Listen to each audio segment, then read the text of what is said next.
கர்த்தருடைய பரிசுத்த நாமத்துக்கு மகிமை உண்டாவதாக. Glory be to the holy name of the Lord. நிமிர்ந்து நடக்கச் செய்கிற தேவன் இந்த காலை வேளையிலும் நம்முடைய மத்தியிலே வந்திருக்கிறார். The Lord who maketh us to walk straight is come this morning also. தேவனை விட்டு மனிதன் விலகின பொழுதே அவனுடைய தலை குனிந்து போய்விட்டது. When man depart from God, his head was bowed down. தேவனுடைய மகிமையான அந்த சன்னிதானத்தை விட்டு எப்பொழுது ஒரு மனிதன் விலகிறானோ அப்பொழுதே அவனுடைய தலை குனிந்து விடுகிற ஒரு நிலவரத்துக்கு அவன் தள்ளப்பட்டு விடுகிறான். From the time man departs from the presence of God, it is from that moment that he puts his face down and his shame. ஆனால் தலை குனிந்ததான மனித சமுதாயத்தை தலை நிமிர்ந்து நடக்க வைக்க முடியாக தேவனும் கிரியை செய்கிறார், அவருடைய குமாரனும் கிரியை செய்கிறார். இன்றைக்கு ஆவியானவரும் கிரியை செய்கிறார், அவருடைய அப்போஸ்தலர்களும் கிரியை செய்கிறார்கள். But man who was confounded putting his head down, the Lord wanted to lift him up, and therefore God the Father and the Son and the Holy Spirit is working these days in the church. அவருடைய அப்போஸ்தலர்களும் அதற்காக கிரியை செய்கிறார்கள். The apostles also are working for the same. கர்த்தருடைய பரிசுத்த நாமத்துக்கு மகிமை உண்டாவதாக. Glory be to the holy name of the Lord. சங்கீதம் 20 நாம் கண்ணோக்கி பார்க்கும் பொழுது, when we read in Psalm 20, 6, 7, 8 வசனங்களை ஒரு விசை நாம் வாசிக்க கேட்கலாம். verses 6, 7 and 8. சங்கீதம் 20, 6, 7, 8. கர்த்தர் தாம் அபிஷேகம் பண்ணினவரை ரட்சிக்கிறார் என்பதை இப்பொழுது அறிந்திருக்கிறேன். தமது வலது கரம் செய்யும் ரட்சிப்பின் வல்லமைகளை காண்பித்து தமது பரிசுத்த வானத்திலிருந்து அவருடைய ஜெபத்தை கேட்பார். சிலர் ரதங்களை குறித்தும் சிலர் குதிரைகளை குறித்தும் மேன்மை பாராட்டுகிறார்கள். நாங்களோ எங்கள் தேவனாகிய கர்த்தருடைய நாமத்தை குறித்தே மேன்மை பாராட்டுவோம். அவர்கள் முறிந்து விழுந்தார்கள், நாங்களோ எழுந்து நிமிர்ந்து நிற்கிறோம். கர்த்தருடைய பரிசுத்த நாமத்துக்கு மகிமை உண்டாவதாக. Glory be to the holy name of the Lord. நம்மை நிமிர்ந்து நிற்க வைக்கக்கூடிய 7 காரியங்களை நாம் இந்த காலை வேளையிலே சிந்திக்க போகிறோம். We are going to meditate about 7 things which makes us to stand upright. ஆன்மீக பாதையிலே அடியெடுத்து வைத்த பின்பு கூட அநேகர் தலைகுனிந்து வாழ்கிற வாழ்க்கையை வாழுவது ஒரு கேவலமான ஒரு வாழ்க்கை. The life after going in the spiritual life, also living a confounded life, is something which is shameful. அதுவும் ஒருவன் கிறிஸ்தவ வாழ்க்கைக்குள் வந்த பின்பு இந்த பெந்தேகோஸ்தே அனுபவத்திலே அடியெடுத்து வைத்த பின்பு அவன் இனி தன்னுடைய ஓட்டம் முடிகிற வரை அவன் தலை குனியவே கூடாது. That too, coming to the Christian life and that too especially the Pentecostal life, he should not never be confounded or put his head down. தலை குனிந்த வாழ்வை மாற்றும்படியாகத்தான் கர்த்தர் நம்மை இந்த மார்க்கத்திலே அடியெடுத்து வைக்க தேவன் கிருபை செய்திருக்கிறார். In order to change the shameful life, the Lord has worked that we might step forward in this path. ஒரு காலத்திலே நம்முடைய வாழ்க்கை எவ்வளவோ தரங்கெட்டு தரம் தாழ்ந்து காணப்பட்டது.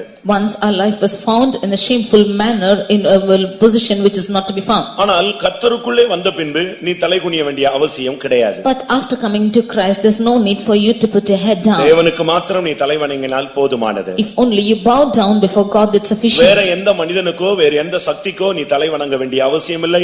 மனிதர்கள் மத்தியிலே, புறஜாதிகள் மத்தியிலே, சொந்தங்கள் மத்தியிலே நீ தலை குனிந்து வாழ வேண்டிய அவசியமும் இல்லை. There's no need for you to bow down before any other gods or any other things, or there's no need for you to bow down before any society or human. இங்கே நாம் பார்க்கிறோம், ஒரு கூட்டத்தார் முறிந்து விழுந்தார்கள், மற்றொரு கூட்டத்தார் நிமிர்ந்து நிற்கிறார்கள். Here we see a group of people who were brought down and fallen, but the other group who were risen and stand upright. ரெண்டு கூட்டத்தினுடைய வித்தியாசமும் அங்கே தெளிவாக சொல்லப்பட்டிருக்கிறது. The two differences of two groups are cited here. ஒருவேளை இந்த மார்க்கத்தில் வந்த பின்பும் தலைகுனியக்கூடிய தன்மைகள் உங்களோடு போராடி கொண்டிருக்குமானால் இந்த வார்த்தைகளை கேட்டு இந்த 7 தன்மைகளில் உங்களை சீர்படுத்திக் கொண்டு மறுபடியும் தலைநிமிர வைக்கும்படியாக கர்த்தருடைய ஆவியானவர் இந்த கூட்டத்தில் உங்களை கொண்டு வந்திருக்கிறார். Maybe after coming to this religion, if your state is being confounded and you're ashamed to put your heads down, the Lord has brought you to this meeting that he might raise you up and stand upright. சிலர் ரதங்களை குறித்தும் சிலர் குதிரைகளை குறித்தும் மேன்மை பாராட்டுகிறார்கள். Some trust in chariots and some in horses. அவர்கள் முறிந்து விழுந்தார்கள். And they are brought in and fallen. ஆனால் அபிஷேகம் பண்ணினவர்கள் நிமிர்ந்து நிற்கிறார்கள். But the anointed ones are standing upright. முதலாவது நாம் விளங்கிக் கொள்ள வேண்டியது பரிசுத்த ஆவியின் அபிஷேகம் இல்லாவிட்டால் ஆவியானவர்தான் ஒரு தேவனுடைய பிள்ளையை நிமிர்ந்து நிற்க வைக்க முடியும். Firstly, we should understand that the anointing of the Holy Spirit or the Holy Ghost alone can make one upright. அபிஷேகம் பெற்ற பின்பு உன்னுடைய வாழ்நாள் முடிகிற வரைக்கும் நீ தலைகுனியக்கூடிய தன்மைக்குள்ளே தள்ளப்படவே கூடாது. After being anointed till the end of your life, you should never be cast to a situation where you're confounded. அபிஷேகம் பெற்ற பின்பு கூட ஒரு சில தலை குனிகிறார்களே, அதற்கு காரணம் அவர்கள் மேன்மை பாராட்டுகிற இல்லாவிட்டால் பெருமை பாராட்டுகிற வல்லமைக்குள்ளே இழுக்கப்படுகிறார்கள். The reason for the anointed ones to be confounded because they are cast into a situation where they are proud about or where they boast about things. நமக்கு தேவன் சில காரியங்களை ஆசீர்வாதங்களை கொடுப்பார். The Lord will give us some blessings. அது அபிஷேகத்தின் நிமித்தமாகவே கொடுக்கப்படுகிறது. That is given only on behalf of the Holy Ghost. கழுதையை தேடி போன மனிதனுக்கு ராஜ அபிஷேகம் கிடைத்தது. And to the one who who went seeking for asses, he was given the anointing of a king. அவனுக்கு அரண்மனை சுகபோக வாழ்க்கை எல்லாம் தேவன் கிருபையாக கொடுத்தார். The Lord graciously gave him the life of a palace and the kingship. ஆனால் அவன் அபிஷேகத்தை விட்டுவிட்டு அரண்மனை சுகபோக வாழ்வில் நுழைந்த பொழுது கர்த்தர் அவனுடைய வாழ்வை தலைகுனிய வைத்து விட்டார். But when he lost his anointed and entered into the luxurious life of the palace, the Lord made his life to be confounded. நமக்கு ரதங்கள் குதிரைகள் வசதிகள் வாய்ப்புகள் வாகனங்கள் ஆஸ்திகள் ஐஸ்வரியங்கள் இவைகள் எல்லாம் தேவன் சுலபமாக கொடுப்பார். The Lord can easily give us chariots and horses and facilities and everything which is needful for us. அதிலே நம்முடைய மனதை சார்ந்து அதிலே நாம் புகழ்ச்சியையும் மகிழ்ச்சியையும் தேடி நாம் அவைகளுக்குள்ளே நுழையும் பொழுதுதான் நாம் தலைகுனிய இல்லாவிட்டால் முறிந்து விழ ஆரம்பிக்கிறோம். But when we rely on it and cling on to it, it is then that is where we are confounded. முதலாவது ஒரு தேவனுடைய பிள்ளையை நிமிர்ந்து வைக்கக்கூடிய சக்தி ஜீவனுள்ள பரிசுத்த ஆவியின் வல்லமை. Firstly, the power which makes a man to stand upright is the power of the Holy Ghost. ஏன் இப்பொழுது அரை மணி நேரம் ஆவியிலே நிரம்ப வைத்தோம்? Why did we ask you to get full for half an hour? அபிஷேகத்தில் நிரம்புவது என்பது உன்னை தலைநிமிர வைக்கக்கூடிய ஒரு பலன். Filling in the Holy Spirit is the strength which makes you to stand upright. இந்த வாரமெல்லாம் நீ தலைநிமிர்ந்து நடக்கலாம். The whole of the week you can stand upright. அபிஷேகத்தில் நிரம்பிக் கொண்டே இருக்க வேண்டும். You should get always filled in the Holy ஒரு Spirit. சிலருக்கு அந்நிய பாஷை பேசக்கூடிய அந்த தன்மை இல்லை. Some of them do not have the tendency of speaking in ஆவியிலே tongues. நிரம்பக்கூடிய அந்த பழக்கத்தை அநேகர் விட்டு விட்டார்கள். Many of them have lost the practice of getting filled in the Spirit. அபிஷேகத்தில் நிரம்பாம அந்நிய பாஷை பேசாம உன்னுடைய வாழ்க்கை பரிசுத்தமாய் இல்லாவிட்டால் பயணம் புனிதமாக அமைய வேண்டும் என்று நீ எதிர்பார்க்க கூடாது. Without speaking in tongues or getting filled in the Holy Ghost, you cannot expect your life to be divine. உனக்கு அபிஷேகத்தில் நிரம்ப முடியவில்லை இல்லாவிட்டால் உங்களால் அந்நிய பாஷை பேச முடியவில்லைன்னு சொன்னா உங்களுடைய வாகனத்துல ஸ்டார்டிங் ட்ரபிள்னு புரிஞ்சுக்கோங்க. If you are not able to speak in tongues or getting filled in the Holy Spirit, you have a starting trouble with your vehicle. வண்டி எவ்வளவோ அழகாக இருக்கலாம். The vehicle might be beautiful. ஆனா ஸ்டார்டிங் ட்ரபிள்னா அங்கே தான் நின்னுட்டு show கேஸ்ல நிக்கிற மாதிரி நின்னுட்டே இருக்க வேண்டியதான். But if it is having the starting trouble, then it has to stay in the store cage. அபிஷேகம் இல்லாமல் உன்னுடைய வாழ்க்கையில முன்னேறவே முடியாது. Without anointing, we cannot progress in your life. கர்த்தர் தான் அபிஷேகம் பண்ணினவனை ரட்சிக்கிறார். The Lord is saving the one who is anointed. தமது வலதுகரம் செய்யும் ரட்சிப்பின் வல்லமையை அவனுக்கு காண்பிக்கிறார். He will show the saving strength of his right hand. தம்முடைய பரிசுத்த வானத்திலிருந்து அவனுடைய ஜெபத்தை கேட்கிறார். He will hear him from his holy heaven. அபிஷேகம் பெற்றவனுடைய ஜெபம் ஒரு வித்தியாசமானது. எல்லாரும் நின்னுட்டு இருக்கும்போது ஒரு விஐபி வந்தா முன்னால போற மாதிரி எல்லாரும் ஜெபிச்சிட்டு இருக்கும்போது அபிஷேகம் பெற்றவனுடைய ஜெபம் ஃபர்ஸ்டா உள்ள போய்டும். The prayer of the anointed is different. As everybody are standing and the VIP comes, he is having ahead of them. They like this, the prayer of the anointed goes ahead. நான் திரும்பவும் சொல்லுகிறேன். I again repeat. நீங்கள் ஒரு இடத்துல கியூல நின்று கொண்டிருக்கிறீர்கள். You are standing in a queue in a place. மணிக்கணக்காக நின்று கொண்டிருப்பீர்கள். For hours together you are standing. ஒருவேளை அந்த கவுண்டரே திறந்திருக்க மாட்டான். Maybe the counter is not open too. ஆனால் வழியிலே நீங்கள் எத்தனையோ மணி நேரம் நின்று கொண்டிருப்பீர்கள். But for hours together you are standing in the way. திடீர்னு பார்த்தா மணிக்கணக்காக காத்துட்டு இருப்பீங்க. திடீர்னு ஒருத்தன் வருவான் விஐபி, அவன் உள்ள போய்டுவான். அவனுக்கு கவுண்டர் திறந்த உடனே அவனுக்கு ஃபர்ஸ்ட் சீட் கொடுத்து உள்ள அனுப்பிடுவாங்க. You would have been standing there for hours together, but suddenly a VIP comes, he would have been given the first preference in the first seat. அதுதான் பரிசுத்த ஆவிக்குள்ள ஜெபம் பண்ணுகிற ஜெபம் எல்லாத்தையும் ஓவர்டேக் பண்ணி ஃபர்ஸ்டா உள்ள போய்டும். That's how you praying and filling in the Holy Ghost will always overtake everything and enter in first. எல்லாருடைய ஜெபம் கியூல போயிட்டே இருக்கும். ஆனா உன்னுடைய அபிஷேகத்தின் ஜெபம் எல்லாத்தையும் ஓவர்டேக் பண்ணும். அப்படி விசுவாசிக்கிறவங்க அல்லேலூயா சொல்லுங்க பார்க்கலாம். அபிஷேகம் பண்ணப்பட்டவனுடைய ஜெபத்தை தன்னுடைய பரிசுத்த வானத்திலிருந்து உடனே கேட்கிறார். Of the prayer of the anointed, he will hear from his holy heaven. கிறிஸ்துவுக்குள்ளே வந்த பின்பு அபிஷேகத்தை நீங்கள் முதலாவது நாடுங்கள். After coming into Christ, you seek firstly to anointing. யாராக இருந்தாலும் சரி. Whoever you might be. அபிஷேகம் இல்லாமல் நீ ஒரு அடி எடுத்து வைப்பதும் வீணாக அமைந்து விடுகிறது. Without anointing, you progressing or stepping ahead is in vain. நான் கடந்த வாரத்தில் ஒரு பையனை சந்தித்தேன். Last week I met a boy. அவனுக்கு சில காரியங்களை படித்திருக்கிறான். He has learned certain things. ஆனா அவன் படித்ததான கல்லூரி ரெகக்னைஸ்ட் ஆகாம இருந்திருக்கிறது. But his school the college where he had been studying was not recognized. எங்க போனாலும் அந்த சர்டிபிகேட் பார்த்த உடனே நீங்க வெளிய போய்டுங்கன்னு சொல்லிடுறாங்க. Everywhere when they saw the certificate, they asked him to get out. படிச்சிருக்கான். He's learned. அறிவு இருக்கு. He has wisdom. அந்த தொழில்ல அவனுக்கு அனுபவம் இருக்கு. And his experience in that work. ஆனா இந்த சர்டிபிகேட் பார்த்த உடனே வெளிய அனுப்பிடுறான். But when they see the certificate, he's cast out. ஏனா அவன் NCVT-ல அவனுக்கு அந்த படிச்ச கல்லூரி ரெகக்னைஸ்ட் ஆகாம போய் விட்டது. Because in that college in the NCVT, his college was unrecognized. அதுபோல இன்னும் கொஞ்ச நாட்கள்ல இயேசு வருவார். இந்த ரெகக்னைஸ்ட் ஆகாத சர்ச்சில படித்தவர்கள் எல்லாம் ரொம்ப கஷ்டப்படுவார்கள். Even so, in very soon Jesus will come and those who are studying in unrecognized churches will be left out. நாம் அபிஷேகத்தை அதிகமாக முக்கியப்படுத்துகிறோம். That is why we give most importance to anointing. ஒரு சிலர்லாம் இந்த அபிஷேகத்தை கேட்டு பார்த்து வெறுத்து போய்டாங்க. Some of them asking for this anointing have gone in vain. பிரியமானவர்களே, ஞானஸ்நானத்தோடு அபிஷேகம். Dear beloved, with baptism comes anointing. அப்படித்தான் யோவான் 3:5 சுட்டி காட்டுகிறார். That's how it is shown in John 3:5. ஜலத்தினாலும் ஆவியினாலும். It is by the spirit and by the blood. ஒரே நாளிலேயோ அதுக்கு முன்னாலேயோ அதுக்கு பின்னாலேயோ உடனடியாக பெற்றுக்கொள்ள வேண்டிய ஒரு அனுபவம். It is what the experience you have to receive within 1 or 2 days of baptism. ஆனா ஒரு சிலர் இத குறித்து கவலையற்றவர்களாக இருக்கிறார்கள். But some of them are careless about this. நான் மீனவர் பகுதியிலே ஊழியம் செய்தேன். மீனவர் பகுதியிலே ஊழியம் செய்தேன். I was serving in the midst of fishermen. அவங்க எல்லாம் படிப்பறிவு கொஞ்சம் குறைவான பகுதியுள்ள ஜனங்கள். They are less educated. அவங்க எல்லாருக்குமே வித்தியாசமான வார்த்தைகளை தான் யூஸ் பண்ணுவாங்க. They will use different words for everything. இன்னைக்கு பாடு கிடைத்ததான்னு கேட்டாங்கன்னா தொழில் நல்லா அமைஞ்சதான்னு அர்த்தம். If they say that if they had got their business today, they will use that word. இன்னைக்கு பாட்டுக்கு போயாச்சா அப்படின்னு கேட்டா என்ன அர்த்தம்? பாட்டு பாடுறது இல்ல, அவன் தொழிலுக்கு போயிட்டானா, பாடு நல்லா அமைஞ்சதா அப்படின்னா இன்னைக்கு நல்ல வருமானம் கிடைச்சதா அப்படின்னு அர்த்தம். They will say such a word for going out for business and for earning too. அது அப்படி அவங்களுக்கு அப்படி ஒரு பழக்கம். That is their practice. ஒரு நாள் ஒரு வீட்டுக்கு போயிருந்தேன். One day I had gone to a house. அந்த சகோதரன் சொன்னார், that brother said, நான் கூட்டி வந்தவனுக்கெல்லாம் சோதனை கிடைக்கிறது. unto the ones whom I am calling, they are getting temptations. நான் எனக்கு மட்டும் இதுவரைக்கும் நானும் ஜெபிச்சு பார்க்கறேன், எனக்கு சோதனையே கிடைக்கல அப்படினாரு. I have prayed and saw that I have not got the temptation at all. எனக்கு ஒண்ணுமே புரியல. அவன் சோதனைனா ஓடிக்கிட்டு இருக்கான். I could not understand because everyone are fleeing after from temptations. இந்த ஆளு ஜெபிச்சு பார்க்கறேன், அவனுக்கு சோதனை கிடைக்குது, எனக்கு சோதனை கிடைக்கலன்னு சொன்னான். But he is praying, this man is praying and seeing that man is getting the temptation, not me. கடைசில எனக்கு ரொம்ப குழப்பத்துல விசாரிச்சா சொப்பனமே அவனுக்கு சொப்பனம் கிடைக்குது, எனக்கு சொப்பனம் கூட கிடைக்கலன்னு சொல்றான். Finally when I inquired and saw, he had the dream but he did not get it. அவங்க அந்த பாஷையில அப்படி மறுவி பேசி பழகிட்டாங்க. They are used to speaking like that in their language. இன்னைக்கு अनेகருக்கு அபிஷேகமே இல்ல. இப்படி ஒரு வாழ்க்கை வாழ்கிறது ஒரு பரிதாபமான நிலைமை. ஏனென்றால் நாட்கள் போய்க்கொண்டே வருகிறது. Today many of them are not having anointing also and they are going progress like this, then that life is in vain. ஒருவேளை பணம், ஆஸ்தி, ஐஸ்வரியங்கள் நமக்கு உலகத்துல நிமிர்ந்து பார்க்கிறது போல இருக்கலாம். ஆனால் இயேசு வரும்பொழுது மகிமையிலே அவரை நிமிர்ந்து பார்க்க முடியாது அபிஷேகம் இல்லாவிட்டால். Maybe the riches and money can be seen and increase and it might lift its head, but when Jesus comes you cannot be taken up because you will not be found risen up. ஒரு சிலர் அபிஷேகத்தை விட்டு அவர்கள் விலகி போய் விட்டார்கள். Some of them have departed from this anointing. இல்லாவிட்டால் அதை அசட்டையாக விட்டு விட்டார்கள். Or they have slackfully left it behind. கிடைச்சா கிடைக்குது, எவ்வளவோ கேட்டு பார்த்துட்டேன் கிடைக்கல அப்படினு விட்டுறாங்க. If I get it, let me get it, because I have asked for it and they leave it. ஒரு நாள் ஒரு சகோதரன் சாட்சி சொன்னார். One day a brother testified. கர்த்தருக்கு ஸ்தோத்திரம். Praise the Lord. நான் अनेகரை இந்த சபையிலே கொண்டு வந்தேன். I brought many of them to the church.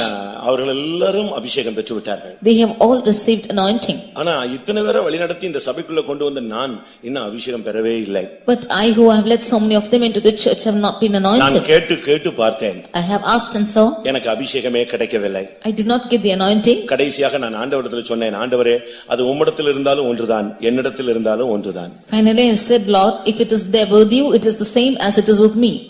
அவர் சொன்ன நான் இருந்த சபையில சாட்சி சொல்றார், அது உங்ககிட்ட இருந்தாலும் ஒண்ணுதான், என்கிட்ட இருந்தாலும் ஒண்ணுதான், ரெண்டு பேர்ட்ட யார்கிட்ட ஒரு ஆள்கிட்ட பத்திரமா இருந்தா போதுமானது. He is telling whether it is with you or with me, it's the same, let it be with either of us. உங்கள் அநேகர் எத்தனை பேர் இப்படி அபிஷேகம் பெறாமல் அவர்ட்ட இருந்தாலும் சரிதான், என்கிட்ட இருந்தாலும் சரிதான், அபிஷேகம் இல்லாமலே தலை குனிந்து வாழ்ந்து கொண்டிருக்கிறீர்கள்? How many of you without anointing are saying, may it be with you or me, it's the same, and you're bending your life which bow down? சரியான அபிஷேகத்தை இந்த நாட்களில் நீங்கள் பெற்றுக்கொள்ள வேண்டும். You should receive a right anointing these ஒருவேளை days. இந்த ஆராதனைக்கு பின்பு நீங்கள் 2 நாள் உபவாசம் போட்டாலும் பரவாயில்லை, 3 நாள் உபவாசம் போட்டாலும் பரவாயில்லை, ஒரு தனிமையான இடத்தை தேடி போய் தாழ்த்தி ஆண்டவருடைய சமூகத்திலே சுத்திகரித்து தாகமுள்ளவனுக்கு தருவேன் என்று சொன்னீர் என்று தாகத்தோடு நீங்கள் கேட்டால் நிச்சயமாய் கர்த்தர் உங்களை அந்நிய பாஷை அடையாளத்தோடு அபிஷேகிப்பார். Maybe after this service also, if you go and fast for 2 or 3 days and stand aloof and ask of the Lord for anointing and say, Lord, unto the one who thirsts you will give him anointing.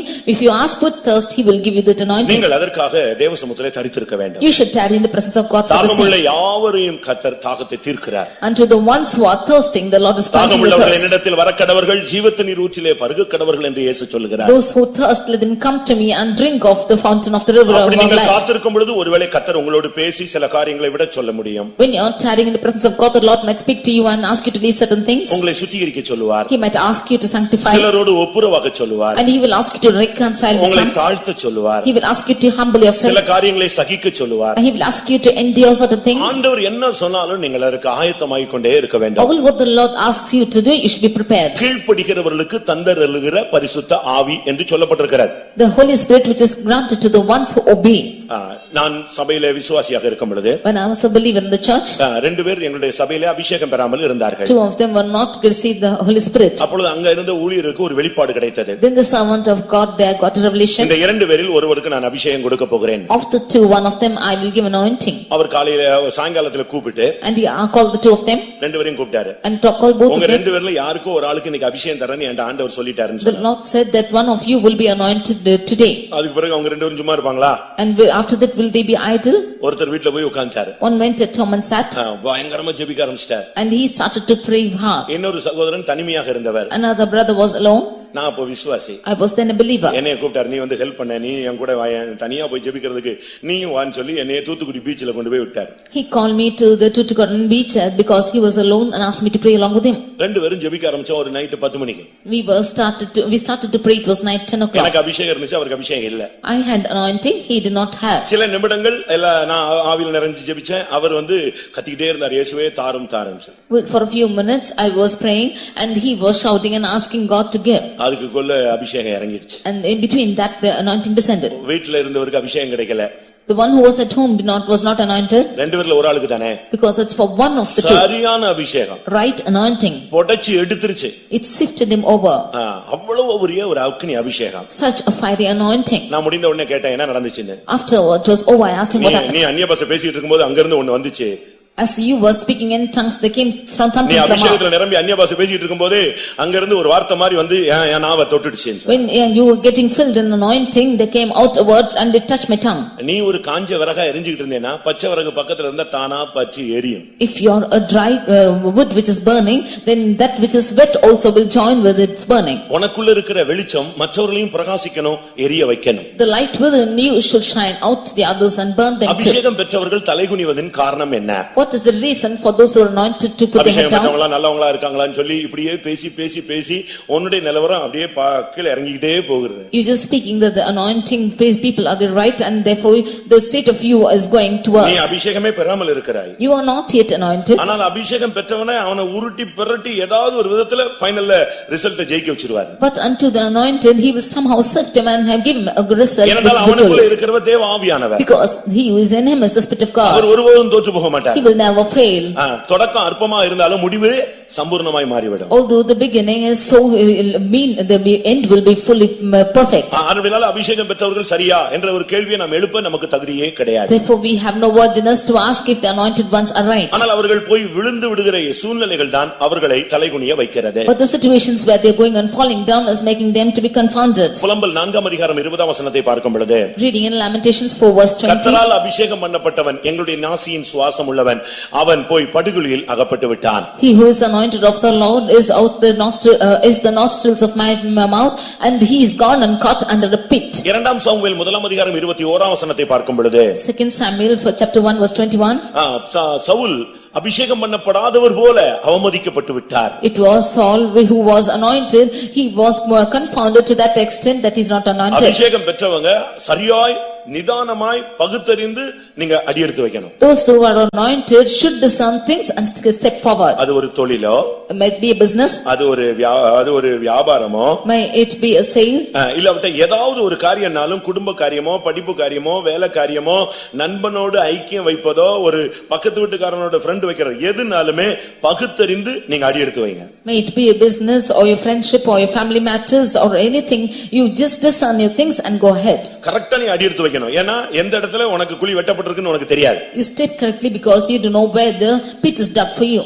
நீ போய் விழுந்து விட்டு கர்த்தருடைய நாமம் அவமதிக்கப்படக்கூடாது. You going and falling down, the name of the Lord should not be put to shame. புலம்பர் 5:16ல பார்க்கும் பொழுது எங்கள் கிரீடங்கள் விழுந்தது என்று ஒரு சிலர் புலம்புகிறார்கள். Lamentations 5:16 we see some of them are mourning saying the crown is fallen. அபிஷேக தைலம் என்கிற கிரீடம் விழும்பொழுதுதான் நீ உன்னுடைய வாழ்க்கையில புலம்ப ஆரம்பிக்கிறாய். When the anointing which is the crown is falling, you begin to lament in your life. அதனால தயவு செய்து அபிஷேகம் பெறாதவர்கள் யாராவது இருந்தால் உங்களை தலைநிமிர்ந்து வைக்கக்கூடிய சக்தியை நீங்கள் பெற்றுக்கொள்ளுங்கள். Therefore if any of you who are not anointed here, you please get the power which is making you to be confounded. அதுக்கு சர்ச்சில உட்கார்ந்தாதான் கிடைக்கும் அப்படிலாம் நீங்க யோசிக்க வேண்டாம். You need not think that only if you be seated in the church you will receive it. வீட்லயே அறை வீட்டை பூட்டிக்கிட்டு உட்காரு, முழங்கால போடு. Even at home you lock your doors and you kneel down.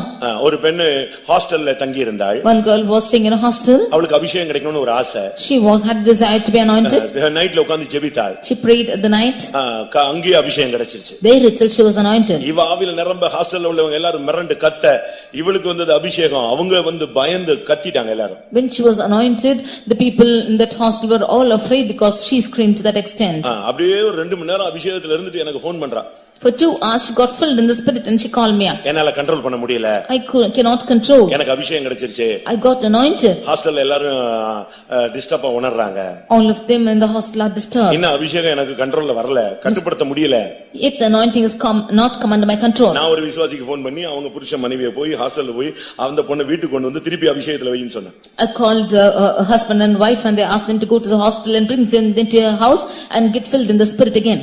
ஒரு சகோதரி பிராமின்ல இருந்து நம்முடைய சபைக்கு வந்தாங்க. One sister who was a Brahmin came to our church. அபிஷேகம் பெற்று அவளால வீட்டுக்கு திரும்பி போக 2 வீலர் ஓட்ட முடியல. She after getting anointing she could not drive her 2-wheeler. இப்படிப்பட்ட அபிஷேகம் இன்னைக்கு இருக்கு. Such anointing is still existing today. நீங்க உங்களுக்குள்ள அந்த அபிஷேகம் இருக்கா? Have you got that anointing now? நீங்க என்ன நினைக்கிறீங்கன்னா அபிஷேகம் தான் சும்மா அந்நிய பாஷை பேசுறது அசைக்கிறது இல்ல. இதனுடைய உள்ளான வேலை என்னன்னா உன்னை எந்த இடத்துலயும் தலைகுனிய வைக்காம நிக்கணும். அதுக்கு தான் அவர் உனக்குள்ள இருந்து போராடி கிரியை செய்து கொண்டே இருக்கிறார். You think that anointing is just to get filled in the spirit and there's some shaking, but the work that he is doing within you is that you might not be bowed down. He is working within you. அவன்லாம் என்னென்ன தப்பு இல்லாம பண்றான், அவனுக்கெல்லாம் எந்த தண்டனையும் இல்ல. நான் ஒரு சின்ன நினைவுல தப்பு பண்ணா கூட என்னை அடிச்சிடறாரு.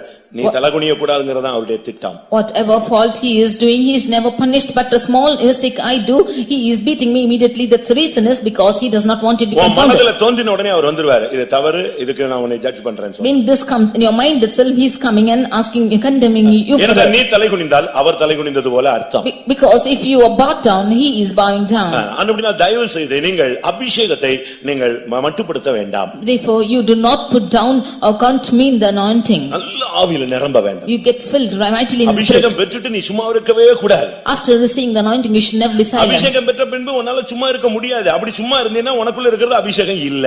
You cannot remain calm after you are anointed.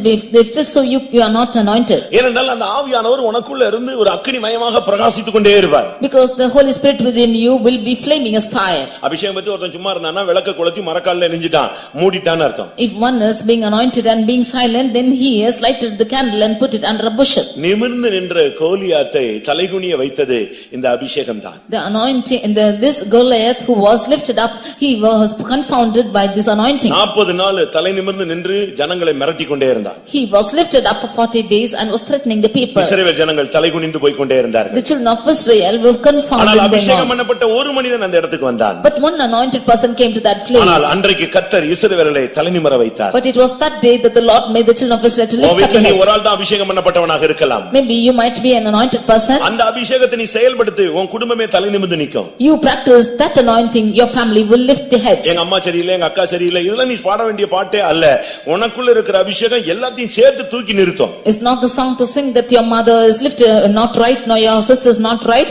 You should you use the anointing, it will lift you up. அபிஷேகம் பெற்று நீ சும்மா இருக்கவே முடியாது. After receiving anointing you cannot be silent. நான் அதனால தான் சொல்றேன், அபிஷேகம் பெற்றவனால சும்மா இருக்க முடியாது. That is why I say to the anointed he can never be silent. அவன் வாய் தேவனை துதிச்சிட்டே இருக்கும். His mouth keeps praising God. அவன் கை தட்டிக்கிட்டே இருப்பான். He will keep clapping. கையை உயர்த்திக்கிட்டே இருப்பான். He will lift up his hands. Time கிடைச்சதா முழங்கால போட்டுருவான். When time he gets he will kneel down. அவன் வாய் தானாவே அந்நிய பாஷை பேசும். His mouth will continuously speak in tongues. அவன் மைண்ட்ல ஒரு ஜெபம் சிந்தை வரும். There will be a thought of prayer in his mind. அவன் தூங்கினாலும் சொப்பனத்தின் மூலமா கர்த்தர் அவனோடு இடைபடுவார். Even if he sleeps through dreams the Lord will lead with him. அவன் சும்மா ஜெபிக்க ஆரம்பிச்சாலே தரிசனம் கிடைக்கும். Even if he simply prays he will get visions. அவனுக்குள்ளே ஒரு சுத்திகரிப்பு நடக்கும். A sanctification will take place in him. இது வேண்டாம், இது வேணும், இதை செய், இதை செய்யாதேங்கற ஆவியானவருடைய ஒரு கட்டுப்பாடு, ஒரு ரிமோட் போல ஆவியானவர் அவனை கட்டுப்படுத்திக் கொண்டே இருப்பார். The Holy Spirit will keep controlling him as to such a thing you should do or such thing you should leave, and he will control him as a remote. அந்த அபிஷேகம் கஷ்டத்தை பார்த்து பின்னால ஓட வைக்காது. அந்த அபிஷேகம் கஷ்டத்துக்குள்ளேயே பாடுகளுக்குள்ளேயே எதிர்நீச்சல் போட வைக்கும். That anointing will not make you to backslide seeing the suffering, it will make you to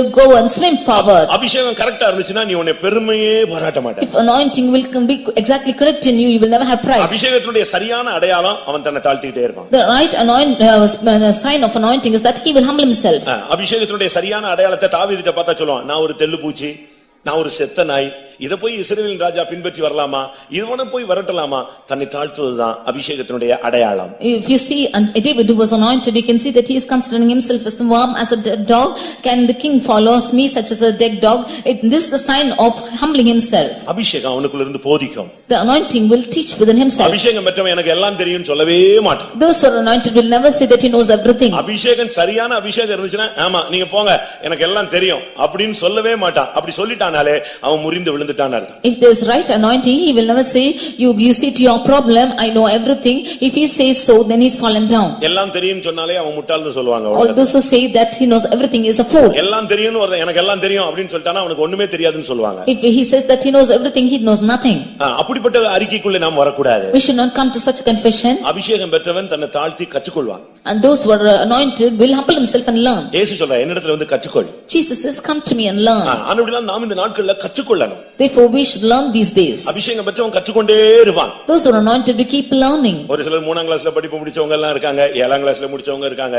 ஆனா இன்னைக்கும் படிச்சிட்டே இருக்கிறவங்களும் இருக்காங்க. Some of them have completed with 3rd and 7th and so on, but there are people here who are yet learning. பிரியமானவர்களே, முதலாவது அபிஷேகம் ஒரு தனி மனிதனை இல்லாவிட்டால் ஒரு சபையை, ஒரு சமுதாயத்தை, ஒரு தேவனுடைய பிள்ளையை தலைநிமிர்ந்து வைக்கக்கூடிய முதல் சக்தி. Dear beloved, the anointing is the first power which is making one individual man or a society or a family to rise up and stand. அபிஷேகத்தில் நிரம்புறதுக்கு வெட்கப்படவே கூடாது. Never be ashamed to get filled with the anointing. அவங்க நிக்கறாங்க, இவங்க நிக்கறாங்க, class பிள்ளை நிக்கறா, அதெல்லாம் நீ ஒண்ணுமே கவலைப்படாத. உனக்குள்ள இருக்கிற ஆவியானவரை கொடியேத்த அனுமதி. Don't think that certain person is standing there and my classmate is standing, but you hoist the flag of anointing within you. நீங்க ஆண்டவரை ஆவியில தொழுது கொள்றதுக்கு நீங்க வெட்கப்படவே கூடாது. We should never be ashamed to worship the Lord in his spirit. Muslims பாருங்க. Look at Muslims. அவங்க அந்த டயத்துல நீ எங்க இருந்தாலும் சரி, ரயில்வே ஸ்டேஷன்ல கூட ஒரு துண்டை போட்டு முழங்கால போட்டுருவான். Wherever they might be, when a railway station, they spread out a towel and they kneel down before that. நம்மால போட சொல்லுங்களே. Can our people kneel down? நம்மால போட மாட்டான். They will never do it. அந்த ஜெபமே வேண்டாம்ன்றான். They will say such a prayer is not needful. இவன் Bible தூக்கிட்டு வரதுக்கு வெட்கப்படுறான் இல்லையா? He is ashamed to take the Bible itself. Bible கொண்டு வரதுக்கு நமக்கு ரொம்ப வெட்கம். We are ashamed to carry the Bible. நீ கிறிஸ்தவனா இருப்பதால் பாடுபட்டால் வெட்கப்படாமல் இருந்து தேவனை மகிமைப்படுத்து. If you are a Christian, then you without being ashamed, you glorify God. நீ கிறிஸ்தவன் இல்லன்னா நீ வெட்கப்படு. If you are not a Christian, you be ashamed. முதலாவது ஒரு மனிதனை தலைநிமிர்ந்து வைக்கக்கூடிய சக்தி அபிஷேகம். Firstly, the power which is making man to confound, that is anointing. நாங்களோ எழுந்து நிமிர்ந்து நிற்கிறோம். We are risen up and stand upright. அப்படினா என்ன அர்த்தம்? What is the meaning for this? நாங்களும் ஒரு காலத்துல விழுந்து கிடந்தவர்கள் தான். We were once fallen down. நாங்கள் எழுந்து இப்பொழுது அபிஷேகத்துல நிமிர்ந்து நிற்கிறோம். We are risen and by anointing we are standing upright. அபிஷேகம் பெற்றுட்டு வீட்டுக்கு போங்க.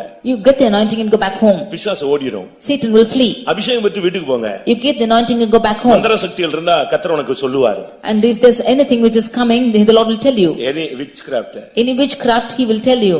ஒரு பையன் புதுசா நம்ம சபைக்கு வந்தான். A boy came newly to our church. அபிஷேகம் கிடைச்சிருச்சு. He got anointed. அபிஷேகம் பெற்று வீட்டுக்கு போனா சொந்த தங்கச்சி ஆட ஆரம்பிச்சிட்டா. When he went back from his home, his own sister began to dance. அதே வீட்ல 30 வருஷம் அவன் இருந்திருக்கான். At the same in place he was there for 30 ஒரு நாள் years. அந்த தங்கச்சி ஆடவே இல்ல. But so many years he was not dancing. ஒரு நாள் கூட அந்த ஆவி ஆடவே இல்ல. Not one day that spirit began to move. ஆனா இன்னைக்கு அபிஷேகத்தோட போயும்போது அவங்க தங்கச்சி ஆட ஆரம்பிச்சா. But when he went in anointing, that sister began to dance. நீங்க கூட இந்த கூட்டம் முடியறதுக்குள்ள கேளுங்க, ஆண்டவரே அபிஷேகம் வேணும். You have to ask the Lord that you need anointing. நாம நினைக்கிறோம் அதுக்கு இனிமே ஒரு பாஸ்டர் பார்க்கணும். We think that we need to look at the pastor. 10 காத்திருப்பு கூட்டத்துக்கு போணும். For that we should go for 10 tarrying meetings. அதுக்கு இனிமே உபவாசம் போடணும். We should fast for that. அதுக்கு இனிமே யாரையாவது கூப்பிட்டு வச்சு ஜெபிக்கணும். You should call somebody and pray for that. யாரோ ஜெபிச்சா அபிஷேகம் கிடைச்சிருமா? Somebody prays and they'll get anointing. நீ ஜெபிச்சாதாங்க கிடைக்கும். You pray and you will get it. அப்படி நீ தேவசமூகத்துல நீ ஒண்ணே தான் கிளியர் பண்ணணும். It is you who have to clear in the presence of God. இன்னைக்கு अनेகருக்கு அந்த அபிஷேகத்தை குறித்த தாகம் வெறித்தனம் இல்ல. Today many of them do not have the thirst and zeal for the Holy Ghost. நான் ஒரு குறிக்கப்பட்ட சில வாலிப பையங்களை அபிஷேகம் பெற்ற பையங்களை வைத்து ஒரு பிசாசு பிடித்த சகோதரிக்காக ஜெபித்தேன். I was praying with some of the youths who were anointed for a Satan possessed sister. அந்த ஆவி காளியாகி. That spirit was Kali. That spirit was Kali. ஏய் என்னைய பாருன்னு சொல்லுச்சு. It said look to me. சரி பாக்குறேன்னு சொன்னேன். And I said I will look. அடுத்த செகண்ட் இந்த நாக்கு இங்க வந்துருச்சு. The next moment the tongue came down. என் கூட இருந்தவங்க அப்படி ஸ்டன் ஆயிட்டாங்க. Those who were with me were fully stunned. எனக்கு புல் அரிச்சிருச்சு. And I was also afraid. என்ன நாக்கு ஒரு லிமிட் தான் வரும். இது ஒரு அடி நீளத்துக்கு இழுத்துருச்சு. இந்த பிள்ளை செத்துக்கிட்டு போயிட்டானா? Because the tongue will come only to a limit, but it has come down altogether if she is going to die. அது இவ்வளவு காட்சி கொடுத்து நாங்க சுத்தமா எல்லாரும் ஆவியில ஃபயர் ஆயிட்டோம்.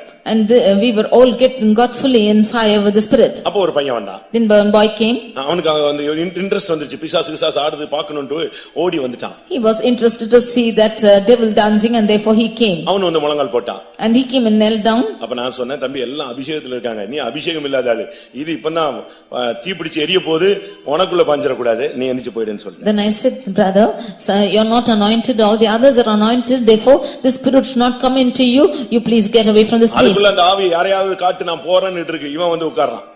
And that spirit was saying, you show me somebody else, I will go. This boy came and sat. ஏன்னா எல்லாம் இவங்க எல்லாமே எல்லாம் இன்சுலேஷன் போட்ட மாதிரி கரெக்டா பாதுகாப்போட இருக்கான், அபிஷேகத்துல இருக்கான். இவன் ஒரு ஆள் தான் அபிஷேகம் இல்லாம வந்து ஆசையில உட்கார்ந்து இருக்கான். Because all the others were anointed and were like the insulated people, but he alone came without any preservance. அவனை போ சொல்லிட்டேன். I asked him to go.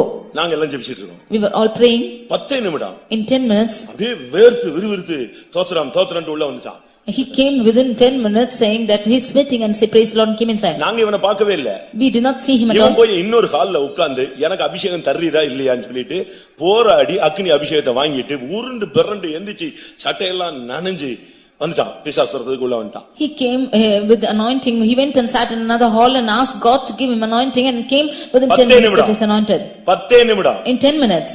தமிழ்ல சொல்லுவான் அழுத பிள்ளை பால் குடிக்கும்னு சொல்லி. In Tamil they will say that the child would cry. நீ சரியா அழுதேனா இந்த கூட்டம் முடியறதுக்குள்ள கூட அபிஷேகம் பெற்று மன்னார்புரத்தை விட்டு வீட்டுக்கு போவ. If you cry out properly even before the close of the meeting you will go and anointing from Mannarpuram. இல்ல அபிஷேகம் கிடைக்கும், கர்த்தர் தருவார் அப்படினு சொன்னேனா சாகர வரைக்கும் தருவார். Yes, the Lord will give it. If you say he will give you until you உனக்கு ஒரு வாஞ்சை ஒரு தாகம் வேணும். You need a thirst and desire. அதான் இயேசு சொல்றார், தாகம் உள்ளவன் என்னிடத்தில் வரக்கடவன். Therefore God says, unto who is thirsting let him come to me. வெறித்தனமா கேட்கணும், ஒரு சரியான வேக கர்த்தாவே இன்னைக்கு எனக்கு தாரும், அபிஷேகம் இல்லாம என்னால உமக்கா வாழ முடியாது, எனக்கு வாழக்கூடிய ஒரு அபிஷேகம் தாங்கன்னு கேளு. You should ask with craziness that you should need the anointing. Without anointing you cannot live. You should ask such a desire. இரண்டாவது நிமிர்ந்து நிக்க வைக்கக்கூடிய சக்தி எது? Secondly, what's the power which is making you to stand upright? என்னாகமம் Numbers 23ஆம் அதிகாரம் chapter 23 24ஆம் வசனம். verse 24. அந்த ஜனம் துஷ்ட சிங்கம் போல எழும்பும், பாலசிங்கம் போல நிமிர்ந்து நிற்கும். அது தான் பிடித்த இரையை பட்சித்து வெட்டுண்டவர்களின் ரத்தத்தை குடிக்கும் மட்டும் படுத்துக் கொள்வதில்லை என்றான். அந்த ஜனம் துஷ்ட சிங்கம் போல எழும்பும். The people shall rise up as a great lion பால சிங்கம் போல நிமிர்ந்து நிற்கும். and lift up himself as a young lion. இது ஒரு கூட்டம் ஜனத்தை, இல்லாவிட்டால் வாக்குத்தத்தம் பெற்ற இஸ்ரவேல் ஜனங்களை குறித்து சொல்லப்பட்ட ஒரு தெய்வீகமான வார்த்தை. This is a divine word which is spoken about a promised group of Israelites.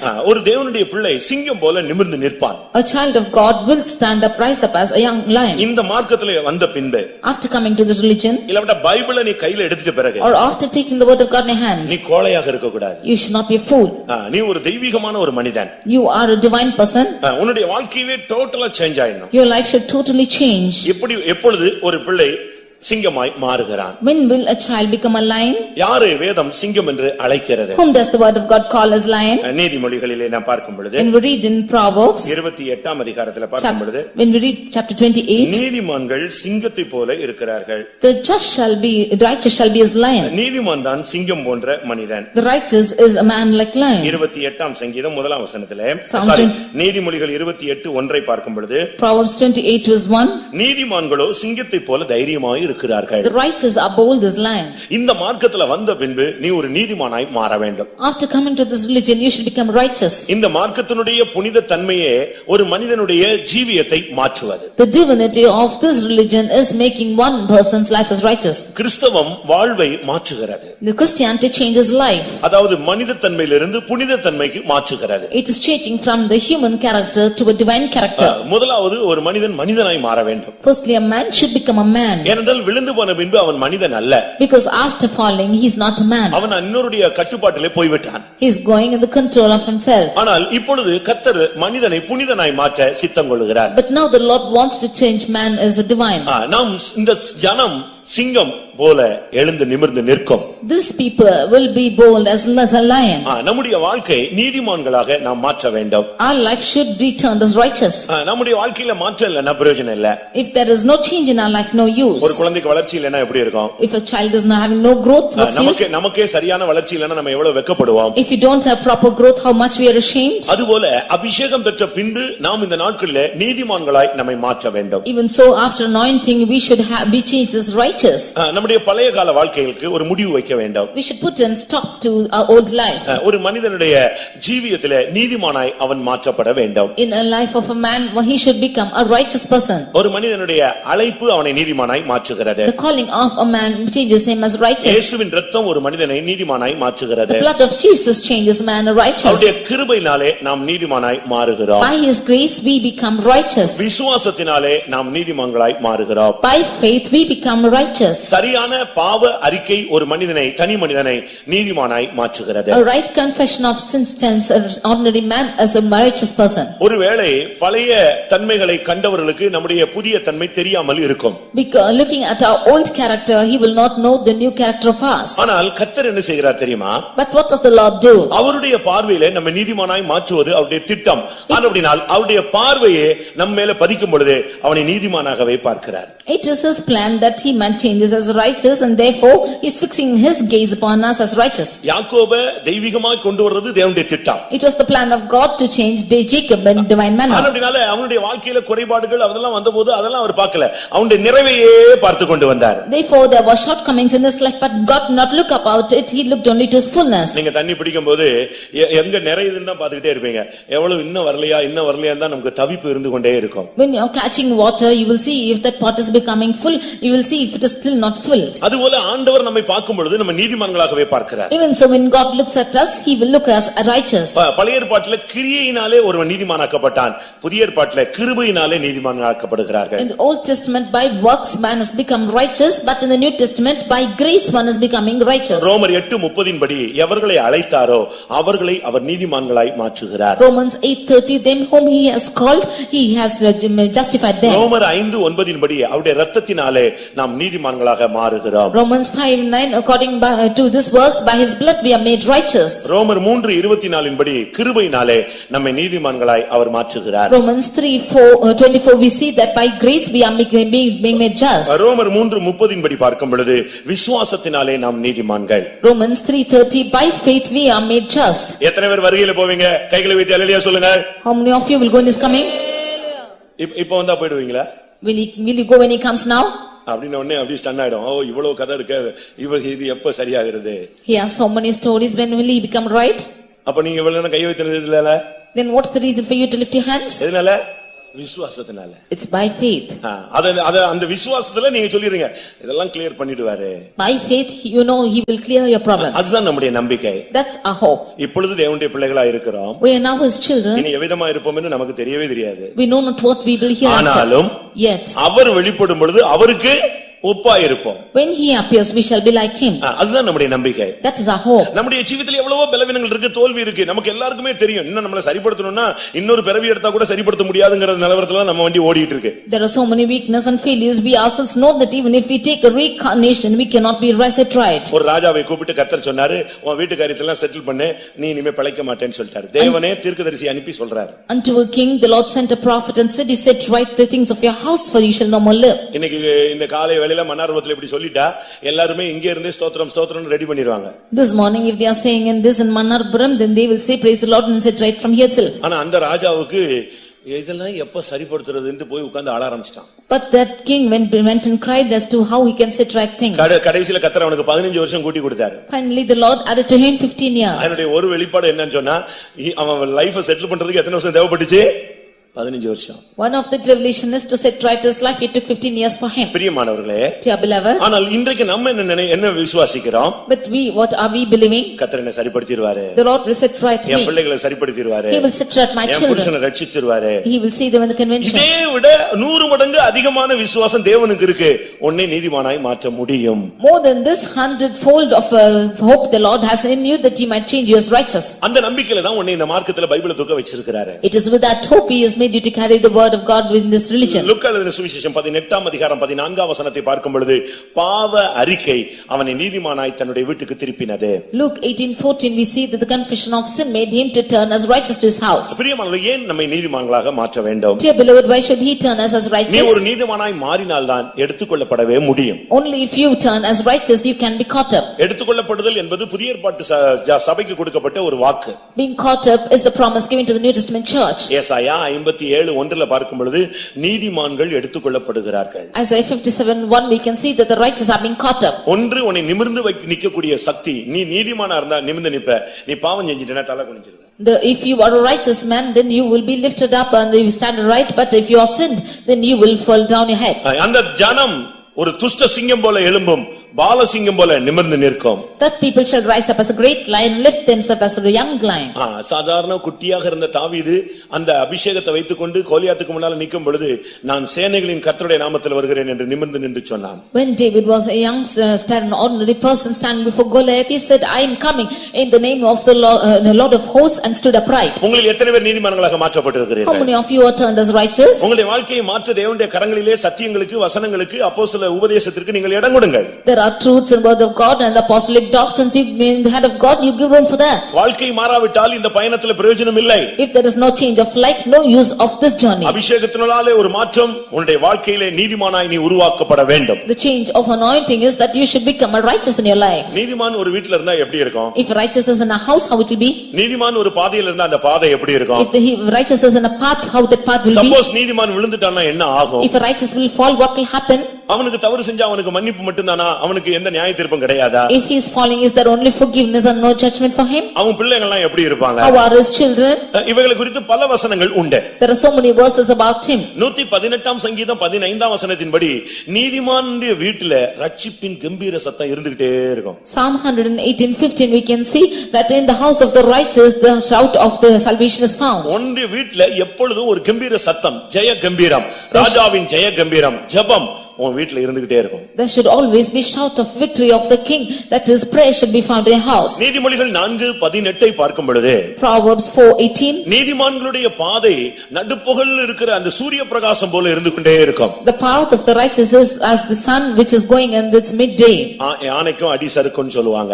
Even to elephant there will be a striking. அதுபோல Like this, suppose சூழ்நிலைகள் மத்தியிலே இந்த நீதிமான் விழுந்து விட்டால், in situations if the righteous will fall, நீதிமொழிகள் 24:16 படி அவன் விழுந்து எழுந்திருவான்.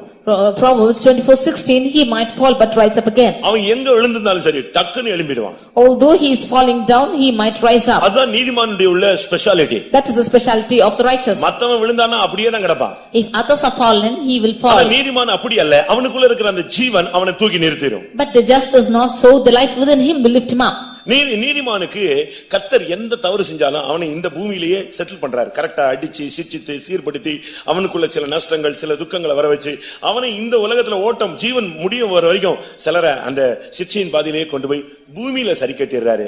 நியாய தீர்ப்புல தப்பு வைக்கிறார். But the righteous, the Lord is correcting him, is chastening him in this earth itself. Whatever fault he might have done, he is forgiving him here itself, and he is moving him away from judgment. நீதிமொழிகள் 11:31 நீதிமானுக்கு பூமியிலேயே சரி கட்டப்படும். Proverbs 11:31 For the righteous it is recompensed on the earth. அப்படினால நீங்க இத பத்தி நீங்க கவலைப்பட வேண்டிய பயப்பட வேண்டிய அவசியம் இல்லை. Therefore you need not fear about this. ஏனென்றால் அவர் உன்னை நேசிக்கிறார், உன்னை சிட்சிக்கிறார், உன்னை சரிப்படுத்துகிறார். பூமியிலேயே உன்னுடைய கணக்கை முடித்து விடுகிறார். Because he is loving you, he is correcting you, he is chastening you, and he is accomplishing your account here on the earth itself. பெற்றோர்கள் நீதிமான்களாய் இருந்தால் அவருடைய சந்ததி ஆசீர்வதிக்கப்படும். If the parents are righteous, their generation will be blessed. அந்த சந்ததி விடுவிக்கப்படும். Their generation will be delivered. நீதிமானுடைய சந்ததி ஒரு துண்டு அப்பத்துக்காக இறந்து திரிந்ததை நான் காணவே இல்லை. I have never seen that the generation of the righteous have gone நீங்க forward for நீதிமானா bread. இருந்து பாருங்க, உன் சந்ததி ஆசீர்வதிக்கப்படும், அது பிச்சை எடுக்காது. If you are a righteous, then your generation will be blessed, they will never go and beg. நீதிமானுடைய சந்ததி கைவிடப்பட்டதை நான் எங்கேயுமே காணவில்லை. I have never seen the generation of the righteous being forsaken anywhere. பிரச்சனைகள் வரும் பிரியமானவர்களே. The problems might come. நீதிமானுக்கு வரும் துன்பம் அதிகம்தான். the problems of the righteous will be more. இந்த மார்க்கத்துல நீ அடி எடுத்து வைக்கும் பொழுது பிரச்சனைகள் போராட்டங்களை கொண்டு வந்து உன்னை வெளியே இழுக்கும்படி பிசாசு போராடுவான். நீ நீதிமான நின்னு பாரு, அவன்லாம் ஓடிடுவான். When you step ahead in this religion, then when you go ahead, you will have problems which is coming to put away, but you stand as a righteous, they will all flee. அப்ப இங்க இருக்கிறவங்க எல்லாம் நீதிமான்களா? Therefore are all people righteous here? நீதிமானுடைய அழைப்பு இருக்கு. They have the calling of righteous. நீதிமானுடைய சில தன்மைகளை உங்களுக்கு முன்னாக வைக்கிறேன். I place certain attitudes of the righteous before you. நீதிமானா இருந்தா அவன் பேழையை கட்டுவான். If he is a righteous, then he will build the ark. நீதிமான் இல்லனா அவன் சபையை கட்ட மாட்டான். If he is not righteous, he will not build the temple of God. சபையை கட்டுவது, சபையை குறித்த ஒரு பாரம், பேழையை கட்டி எழுப்பணும், இந்த மைண்ட் ஒருத்தனுக்கு இருக்கும்போது அவன் இந்த சபைக்குரிய நீதிமான். When he has the burden concerning the church that he should build the church, then he is righteous to the church. சபை, ஊழியம் இப்படிப்பட்ட காரியங்கள்ல இன்ட்ரெஸ்ட் இல்லாம ஏதோ ஒரு சும்மா சர்ச் நேம் ஷேக்குக்கு வந்துட்டு போறவங்க அவங்க சபையை கட்ட முடியாது, அவங்க நீதிமான்களாய் மாற்றப்படவும் முடியாது. Without having an interest to build the church and the people and the ministry, then he cannot be righteous, he will not be coming in this name. ஆதியாகமம் 6ஆம் அதிகாரத்தை பார்க்கும் பொழுது நோவாவுக்கு தேவனுடைய கண்களிலே கிருபை கிடைத்தது, காரணம் அவன் நீதிமானாய் இருந்தான். In Genesis chapter 6, the reason for which Noah found grace in the sight of the Lord because he was righteous. நான் நீதிமானை குறித்து சின்ன சின்ன வார்த்தைகள் அந்த நோவாவை வச்சே உங்களுக்கு பேசுறேன். With Noah, I would like to speak about him with you. முதல் அடையாளம், first sign, நம்ம எல்லாம் இப்ப நீதிமான் போர்டு போட முடியாது. we cannot put a board we are righteous. நீங்க என்ன நீதிமான் சொல்ல முடியாது. நான் உங்களை வந்து ஒரு 4 பேரை கூப்பிட்டு இவங்க மட்டும் தான் இந்த சபையில நீதிமான் சொல்றதுக்கு எனக்கு தகுதியும் கிடையாது. You cannot say that I am righteous, neither have I power to say that you are righteous in the church. ஆனா நீதிமானை கண்டுபிடிச்சிடலாம். But you can spot the righteous. கரெக்ட்டா கண்டுபிடிச்சிடலாம். You can spot them out. எப்படி கண்டுபிடிக்கிறது? How can you find? யோவான் ஸ்நானகன் ஊழியத்தை தொடங்கிட்டாரு. John the Baptist started his ministry. அவருடைய ஊழியத்தின் நிறைவு என்னன்னா இயேசுவுக்கு ஞானஸ்நானம் கொடுத்துட்டா ஊழியம். The fullness of his ministry is to baptize Jesus, that's over. இப்போ அவருக்கு இயேசு யாருன்னு தெரியாது. Now he does not know who is Jesus. என்ன பண்றது? What shall he do? அப்ப ஆண்டவர்ட்ட கேட்டாரு. He asked the Lord, இயேசு எப்படி நான் கண்டுபிடிக்கிறது? how can I spot out Jesus? அப்ப ஒரு அடையாளம் சொல்லப்பட்டிருந்தது. Then a sign was given. நீ ஞானஸ்நானம் கொடுத்து கரையேறும் பொழுது அவர் வெளியே வரும் பொழுது யார் மேல ஆவியானவர் இறங்குறத புறாரூபத்துல பார்க்கறியோ அவர்தான் யாரு? இயேசு. When you see the ones who are baptized and when he is coming out of water on whomever the dove is descending, he is Jesus. யோவான் 1ஆம் அதிகாரத்திலே 33ஆம் வசனத்திலே அந்த அடையாளம் சொன்னதாக அவரே வாயை திறந்து சொல்லுகிறார். John 1:33 he is saying the sign that he is told of him. ஆவியானவர் இறங்கி யார் மேல் தங்குவதை காண்பாயோ அவரே பரிசுத்த ஆவியினால் ஞானஸ்நானம் கொடுக்கிறவர் என்று தேவன் எனக்கு ஏற்கனவே சொல்லி இருந்தார். The Lord has already told me, upon whom thou shalt see the Spirit descending and remaining on him, the same is he which baptizes with the Holy Ghost. Like this. Sathankulam, Thisayanvilai, Mannarpuram இந்த பகுதியில் இருக்கிற நீதிமான்கள் எல்லாம் கண்டுபிடிக்கிறவனா எப்படி கண்டுபிடிக்கிறது? If you have to spot out the righteous people of Sathangulam, Mannarpuram and Thisayanvilai, how can you find them out? அவர் பழைய விசுவாசி. They are all believers. அப்படினு ஒரு சர்டிபிகேட் வச்சிருக்க முடியுமா? Can you say we have a certificate? ஒவ்வொருத்தருக்கும் ஒரு பயோடேட்டாவே இருக்கு. இவர் இப்படி பண்ணாரு அப்படி பண்ணாருன்னு சொல்லிக்கிட்டே இருப்போம். நம்ம சொல்லி முடிக்கிறதுக்குள்ள நம்ம கதை இன்னொருத்தன் 3 பக்கம் சொல்லிடுவான். நீ ஒரு பக்கம் சொல்லி முடிக்கிறதுக்குள்ள அவன் 3 பக்கம் சொல்லி எழுதி வச்சிருவான். Each of them have a biodata. Before you could say 1 page of another biodata, he will say 3 pages of yours. நீ மயில எழுதுனா அவன் ரத்தத்துல எழுதுவான். If you write it in your mind, he will write in blood. Mind இல்ல, my இங்க்ல நீ எழுதுற அவன் ரத்தத்துல எழுதுவான். If you should write it in the ink, then he will write it with blood. எவ்வளவு யோசிச்சு பாருங்க. Just think and see. ஆனா நீதிமானை எப்படி கண்டுபிடிக்கிறது? How can you spot out the righteous? Church ஆக்டிவிட்டீஸ்ல அவன் முக்கியமா இருப்பான். He will be important in the activities of the சபையை church. கட்டி எழுப்புறது அவனுடைய தரிசனம். To build the church is his vision. நோவாவுக்கு இந்த பேழையை கட்டுகிறது கொடுக்கப்பட்ட தேவனுடைய ஊழியம். For Noah, the ministry was given that he might build the ark. அவன் என்னதான் நீதியை பிரசங்கித்தாலும் How much ever he preached righteousness, பேழையை கட்டாட்ட ஒரு பிரயோஜனம் கிடையாது. without building the ark it's of no use. அதுபோல நீங்க பலவிதமான ஊழியங்கள் செய்யலாம், அங்க போலாம் இங்க போலாம், அது சரியில்லை இது சரியில்லைன்னு சொல்லலாம். ஆனா சபைக்காக நீ என்ன செஞ்சிருக்கிற? சபை மூலமா கட்டப்பட்டிருக்கா? ஆத்துமாக்கள் சபையில வந்து சேர்ந்திருக்காங்களா? சபை மகிமை அடைந்து போய் கொண்டிருக்கிறதா? சபையினுடைய உன்னுடைய பங்கு என்ன? Like this you might have done many ministries and you might go here and there and accomplish certain things, but what is your part in the church and what have you done for the growth of the church? அடுத்ததாக அவன் நீதியை பிரசங்கிப்பான். Nextly he preached righteousness. நீ கரெக்ட்டா பேசணும். You should speak rightly. கர்த்தருடைய வார்த்தையை தெளிவா பேசுகிறவன் தான் நீதிமான். He who speaks clearly the word of God is a righteous. Bible சொல்லுது அவன் நீதியை பிரசங்கித்தான். The word of God says that he preached righteousness. அப்படினா என்ன அர்த்தம்? What does it mean? நீதியாய் பேசுவான், நீதியை மட்டும் தான் பேசுவான். He will preach only justful things and righteous things. அது மனைவியானாலும் சரி, might be wife, மருமகளானாலும் சரி, all these children, daughters-in-law, சொந்த மகனானாலும் சரி, or its own children, வேலையை கற்ற வேலைக்காரனாக இருந்தாலும் சரி, or the servants who are building the ark, யாராக இருந்தாலும் நீதியாய் பேசுவான். whoever it is, he will speak righteously. அவனுக்கு பட்சபாதம் மாயம் இந்த பண்ற தன்மை எல்லாம் தெரியாது. He is never partial and he is never vain. திரும்பவும் சொல்றேன், Again I repeat. நீதிமானுக்கு பட்சபாதம் பண்ண தெரியாது, மாயம் பண்ண தெரியாது. And to the righteous, he does not know to be partial, he will never have நம்முடைய vanity. மத்தியில சிலர் சொல்லுவாங்க, Some of them will say among us, அவங்கள மாதிரி எனக்கு வேஷம் போட தெரியலங்க, I don't know how to put the fashion like அவங்கள him. மாதிரி நடிக்க எனக்கு தெரியல, I don't know how to act like them. அவங்கள மாதிரி ஏமாத்த தெரியல. I don't know how to cheat like them. தெரியாம இருக்கிற வரைக்கும் நீ நீதிமான். Good, if you do not have, you are righteous. நீ அதை கத்துக்கிட்டேன்னா நீ ஆற்ற மாறிடுற, நீ ஒரு ஏமாற்றுக்காரனா மாறிடுவ. If you learn it, you will become an actor and you will deceive. மூன்றாவது, Thirdly, இந்த நீதிமானுக்குள்ள ஒரு எச்சரிப்பு இருக்கும், தேவ எச்சரிப்பு இருந்துகிட்டே இருக்கும். the righteous will have a warning from the Lord. ஒரு பகுத்தறிவின் ஆவி இருந்துகிட்டே இருக்கும். He will have the discerning spirit. காணாதவைகளை குறித்து தேவ எச்சரிப்பு பெற்றவன். He was warned about things which was not seen. அப்படிதான் எபிரேயர் 11ஆம் அதிகாரம் சொல்லுகிறது. That is how Hebrews 11th chapter says. காணாதவைகளை குறித்து தேவ எச்சரிப்பு அவனுக்கு கிடைச்சிட்டே இருக்கும். He had a precaution about the warning of the Lord. இது பரிசுத்த ஆவியினுடைய ஒரு தூண்டுதலை காண்பிக்கிறது. This is the inspiration of the spirit. சரி, அடுத்த நீதிமானை எப்படி கண்டுபிடிக்கிறது? Nextly, how can he spot a righteous person? நீதிமான் அவன் தேவனோடு சஞ்சரித்துக்கிட்டே இருப்பான். The righteous will always dwell with God. அந்த சஞ்சரித்தல்ங்கிறதுக்கு நடத்தல், ஆண்டவரோடு நடக்கிற practice. The dwelling means he is having the practice of walking with God. ஆண்டவரோடு கொஞ்ச நேரம் நீ நடக்கணும். You should walk with God.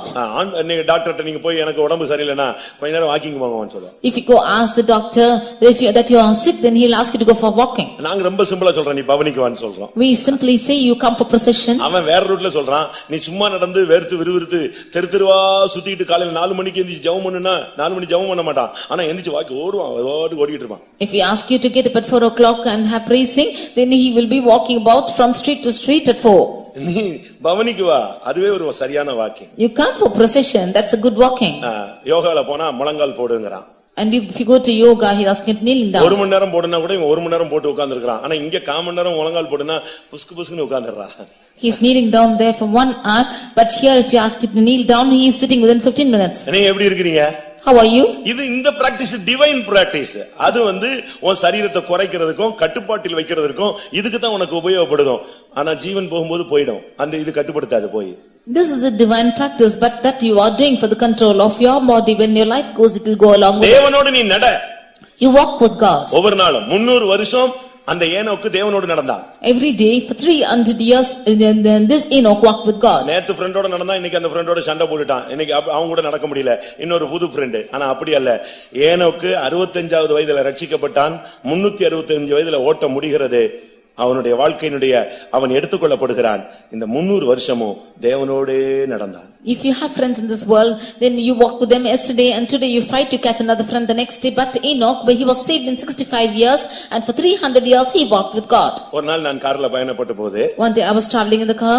ஒரு ரயில்வே கேட்டை நான் கிராஸ் பண்றேன். I had to cross the railway gate. என் சபையில உள்ள ஒரு விசுவாசி வேகமா ஓடிக்கிட்டு இருக்கிறார். நைட் ஒரு 9 மணி இருக்கும். One believer of our church was running fast at 9. வேர்த்து விறுவிறுத்து ஓடிக்கிட்டு இருந்தான். He was sweating and running. எனக்கு உண்மையாவே அவனுக்கு வண்டி இருக்கு, வசதி இருக்கு, ஏதோ பிரச்சனை போட்டுக்கிட்டு வேகமா போய் காரை கிட்ட நிப்பாட்டிட்டு என்னன்னு இல்ல சும்மா ஓடிட்டு பிராக்டிஸ் ஓடிக்கிட்டு இருக்கானு. He had all the facilities. I thought there was some problem in his house, and going nearby I asked what is the problem with him. ஆனா காத்திரு போடுறதுக்கு வர மாட்டாரு. சண்டே மார்னிங் சர்வீஸ்ல 10:15 வருவாரு. But he will not come for the tarrying meeting. He will come at 10:15 for Sunday service. சரி, உன்னை தெருவுல ஓட விட்டாரு ஆண்டவர், என்ன பண்றது?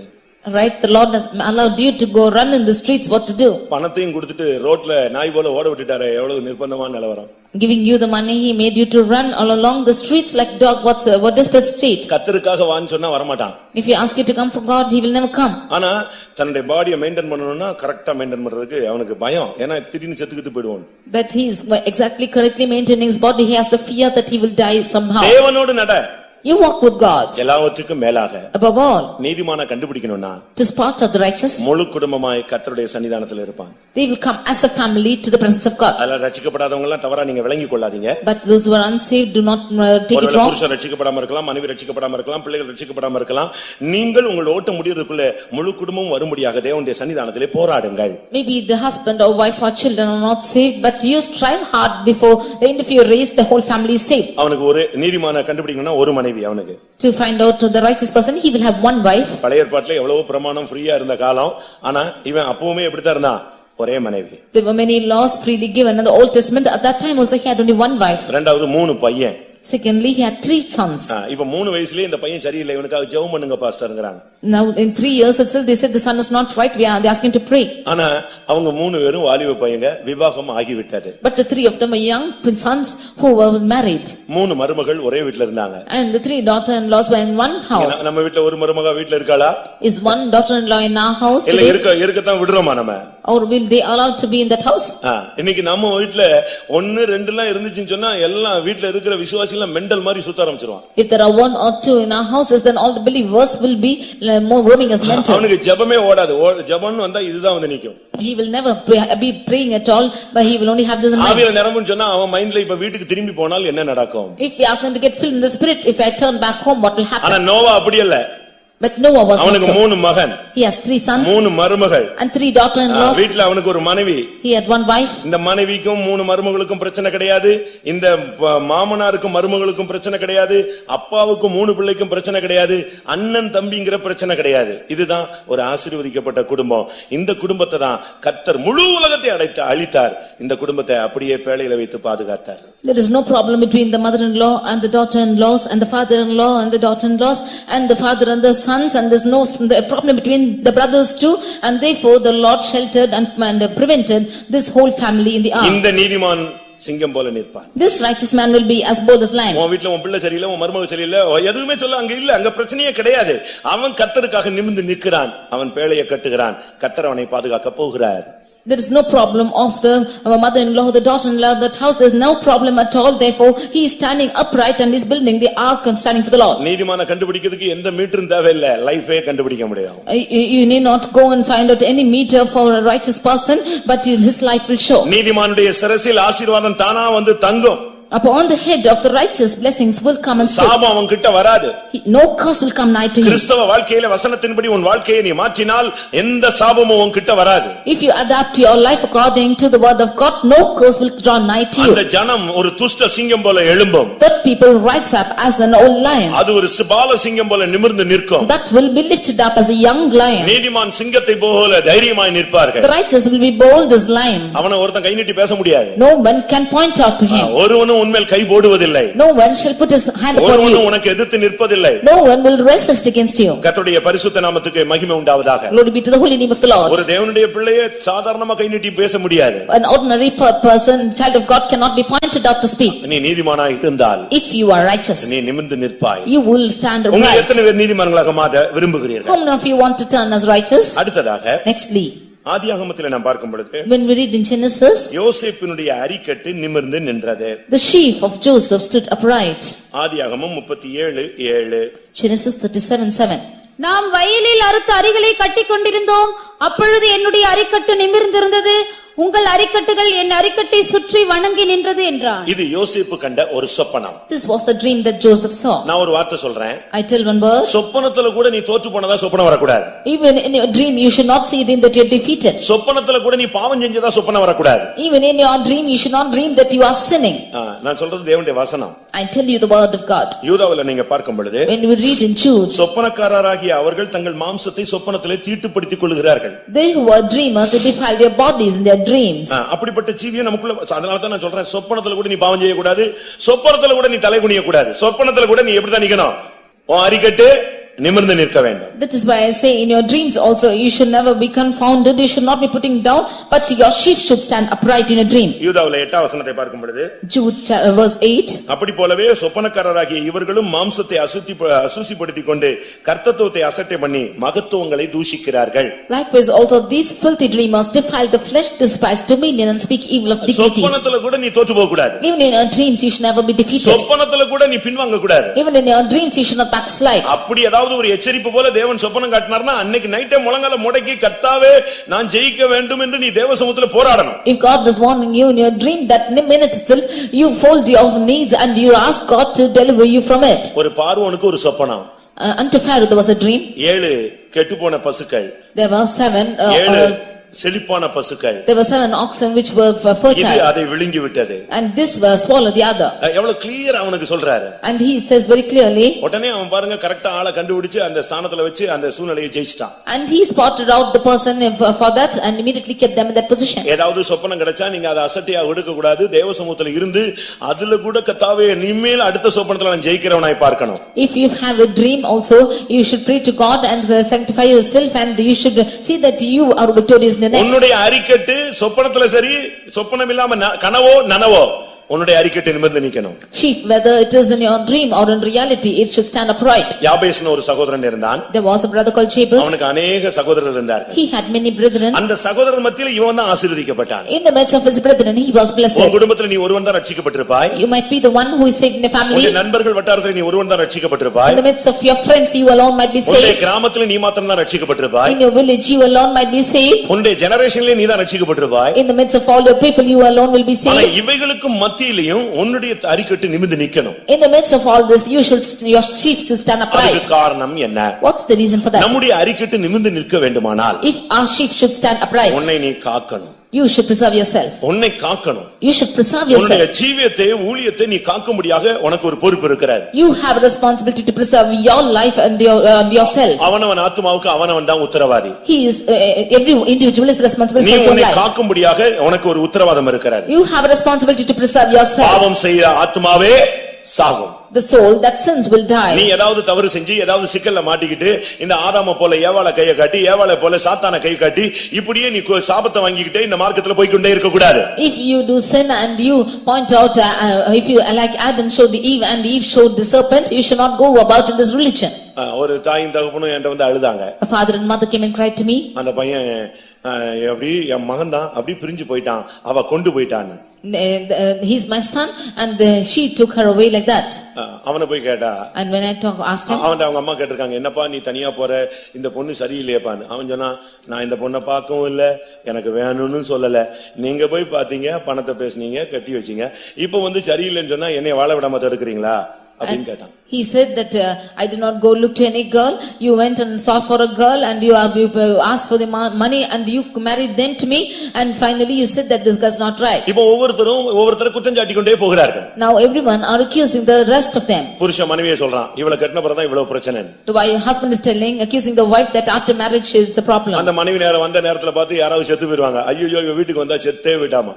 And when that wife comes into that house, maybe somebody is dead because she came and he is dead. அப்படி நீங்க சொல்லி பழக கூடாது. You should never accuse like this. கிறிஸ்துவுக்குள்ள வந்துட்ட பிறகு சென்டிமென்ட் ஆகவே ஆகாது. After coming to Christian, sentimental things are not good. நல்ல நேரம் பார்க்கிறது, looking at good times, யமகண்டம் பார்க்கிறது, and looking at bad times, Rahu காலம் பார்க்கிறது, ராகு காலம் பார்க்கிறது, and looking at the good times. இப்படி எல்லாம் பார்த்துட்டு இருக்கீங்களா? Are you looking at this? நீ பைபிளை தூக்கவே கூடாது. You should never take the word of God. நான் ஒரு இடத்துக்கு போனேன், 9 கல்லு வை 3 கல்லு வைனா, ஒரு கல்லு வைக்க மாட்டேன், ஜெபம் பண்ணலாம்னு. And I went to one house, they said you place 9 or 10 and 3 stones. I said not one stone should be kept. ஆளு பெட்டில தூக்கிட்டு போறாங்க செத்து போனவனே. Finally they took carrying the one who is dead. அவர் ஒரு நல்ல விசுவாசி. He is a good believer. ஒருத்தர் வந்து சொன்னாரு, One came அந்த and கையில said, உள்ள கட்ட அவளுங்கனாரு. now remove the wand in his hand. எனக்கு புரியல, ஏன் கட்ட வைக்கணும், கட்ட ஊத்தா போக மாட்டாரா, கட்ட ஊத்துனா இருந்துருவாரா? I asked as to why he should be removed. If he should be removed, will he go or will he stay? ஆம்புலன்ஸ்ல வைக்கும்போது தலைய பின்னால வை, தலைய பின்னால வைனா, நான் சொன்னேன் எப்படியும் வை, அவன் போயிடுவான். When they kept in the ambulance, they said you keep the head behind, you keep somehow you will go, I said. அங்க கல்ற தோட்டத்துக்கு போயாச்சு. And we went to that cemetery. யார் இப்படி தோண்டனது, வடக்கும் தெற்குமா கிழக்கு மேற்குமா தான தோண்டணும்னு சொல்லி ஒரு ஆள் சண்டை போட்டான். Who dug out like this, north and south? It should be dug as east and west, one person said. எனக்கு ஒண்ணுமே புரியல. I couldn't understand it. இது எப்படி கிழக்கு மேற்கு என்னன்னு கேட்டேன். I asked us to what is east and west. மின்னல் கிழக்கில இருந்து தோன்றி வருகிறது போல மனுஷகுமாரன் வருவார், அதனால கிழக்கு இருந்து வரும்போது இவர் இங்க இருந்து பாத்துவாராம் டக்குனு. As the lightning comes from the east to west, the son of man will come. Therefore you keep place him in the east and he will be risen up. இவன் தண்ணி அடிச்சு செத்துருக்கான், இவன் எங்க இவன் வந்து கிழக்குல இருந்து வெளியே போறான், மேற்குல இருந்து வர போறான், இவன் லாஸ்ட்ல வருவான், மெல்ல வருவார். He drunk and he is dead. Where will he rise up from the east when the lightning comes?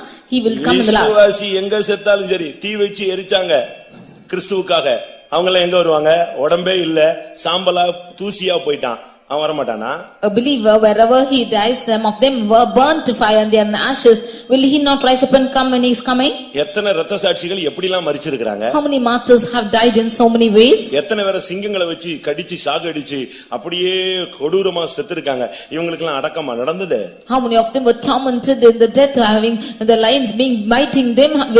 There was there பெந்தேகோஸ்துல வந்துட்டு நீ சென்டிமெண்ட் பேசவே கூடாது. After coming to the Pentecostal, you should not speak sentimental. எங்களுக்கு time வந்து செவ்வாய்க்கிழமை தான் இருக்கு. அன்னைக்கு தான் கல்யாணம் ஒண்ணே. நாங்க அடுத்த மாசம் கல்யாணம் வச்சுக்கலாம்னு நினைக்கிறோம். ஏன்னா எப்படியாவது புதன்கிழமை வந்துடணும் இல்லன்னா வெள்ளிக்கிழமை வந்துடணும். செவ்வாய்க்கிழமை மட்டும் என்ன செய்ய கூடாது, வரவே கூடாது. On Tuesday we have time, but therefore we'll keep the marriage for the next month. It will come on Wednesday or Friday, not on Tuesday. வெள்ளிக்கிழமை பண்ணிட்டு அடுத்த வாரம் வீட்டுக்கு வந்துறாளே, என்ன பண்றது?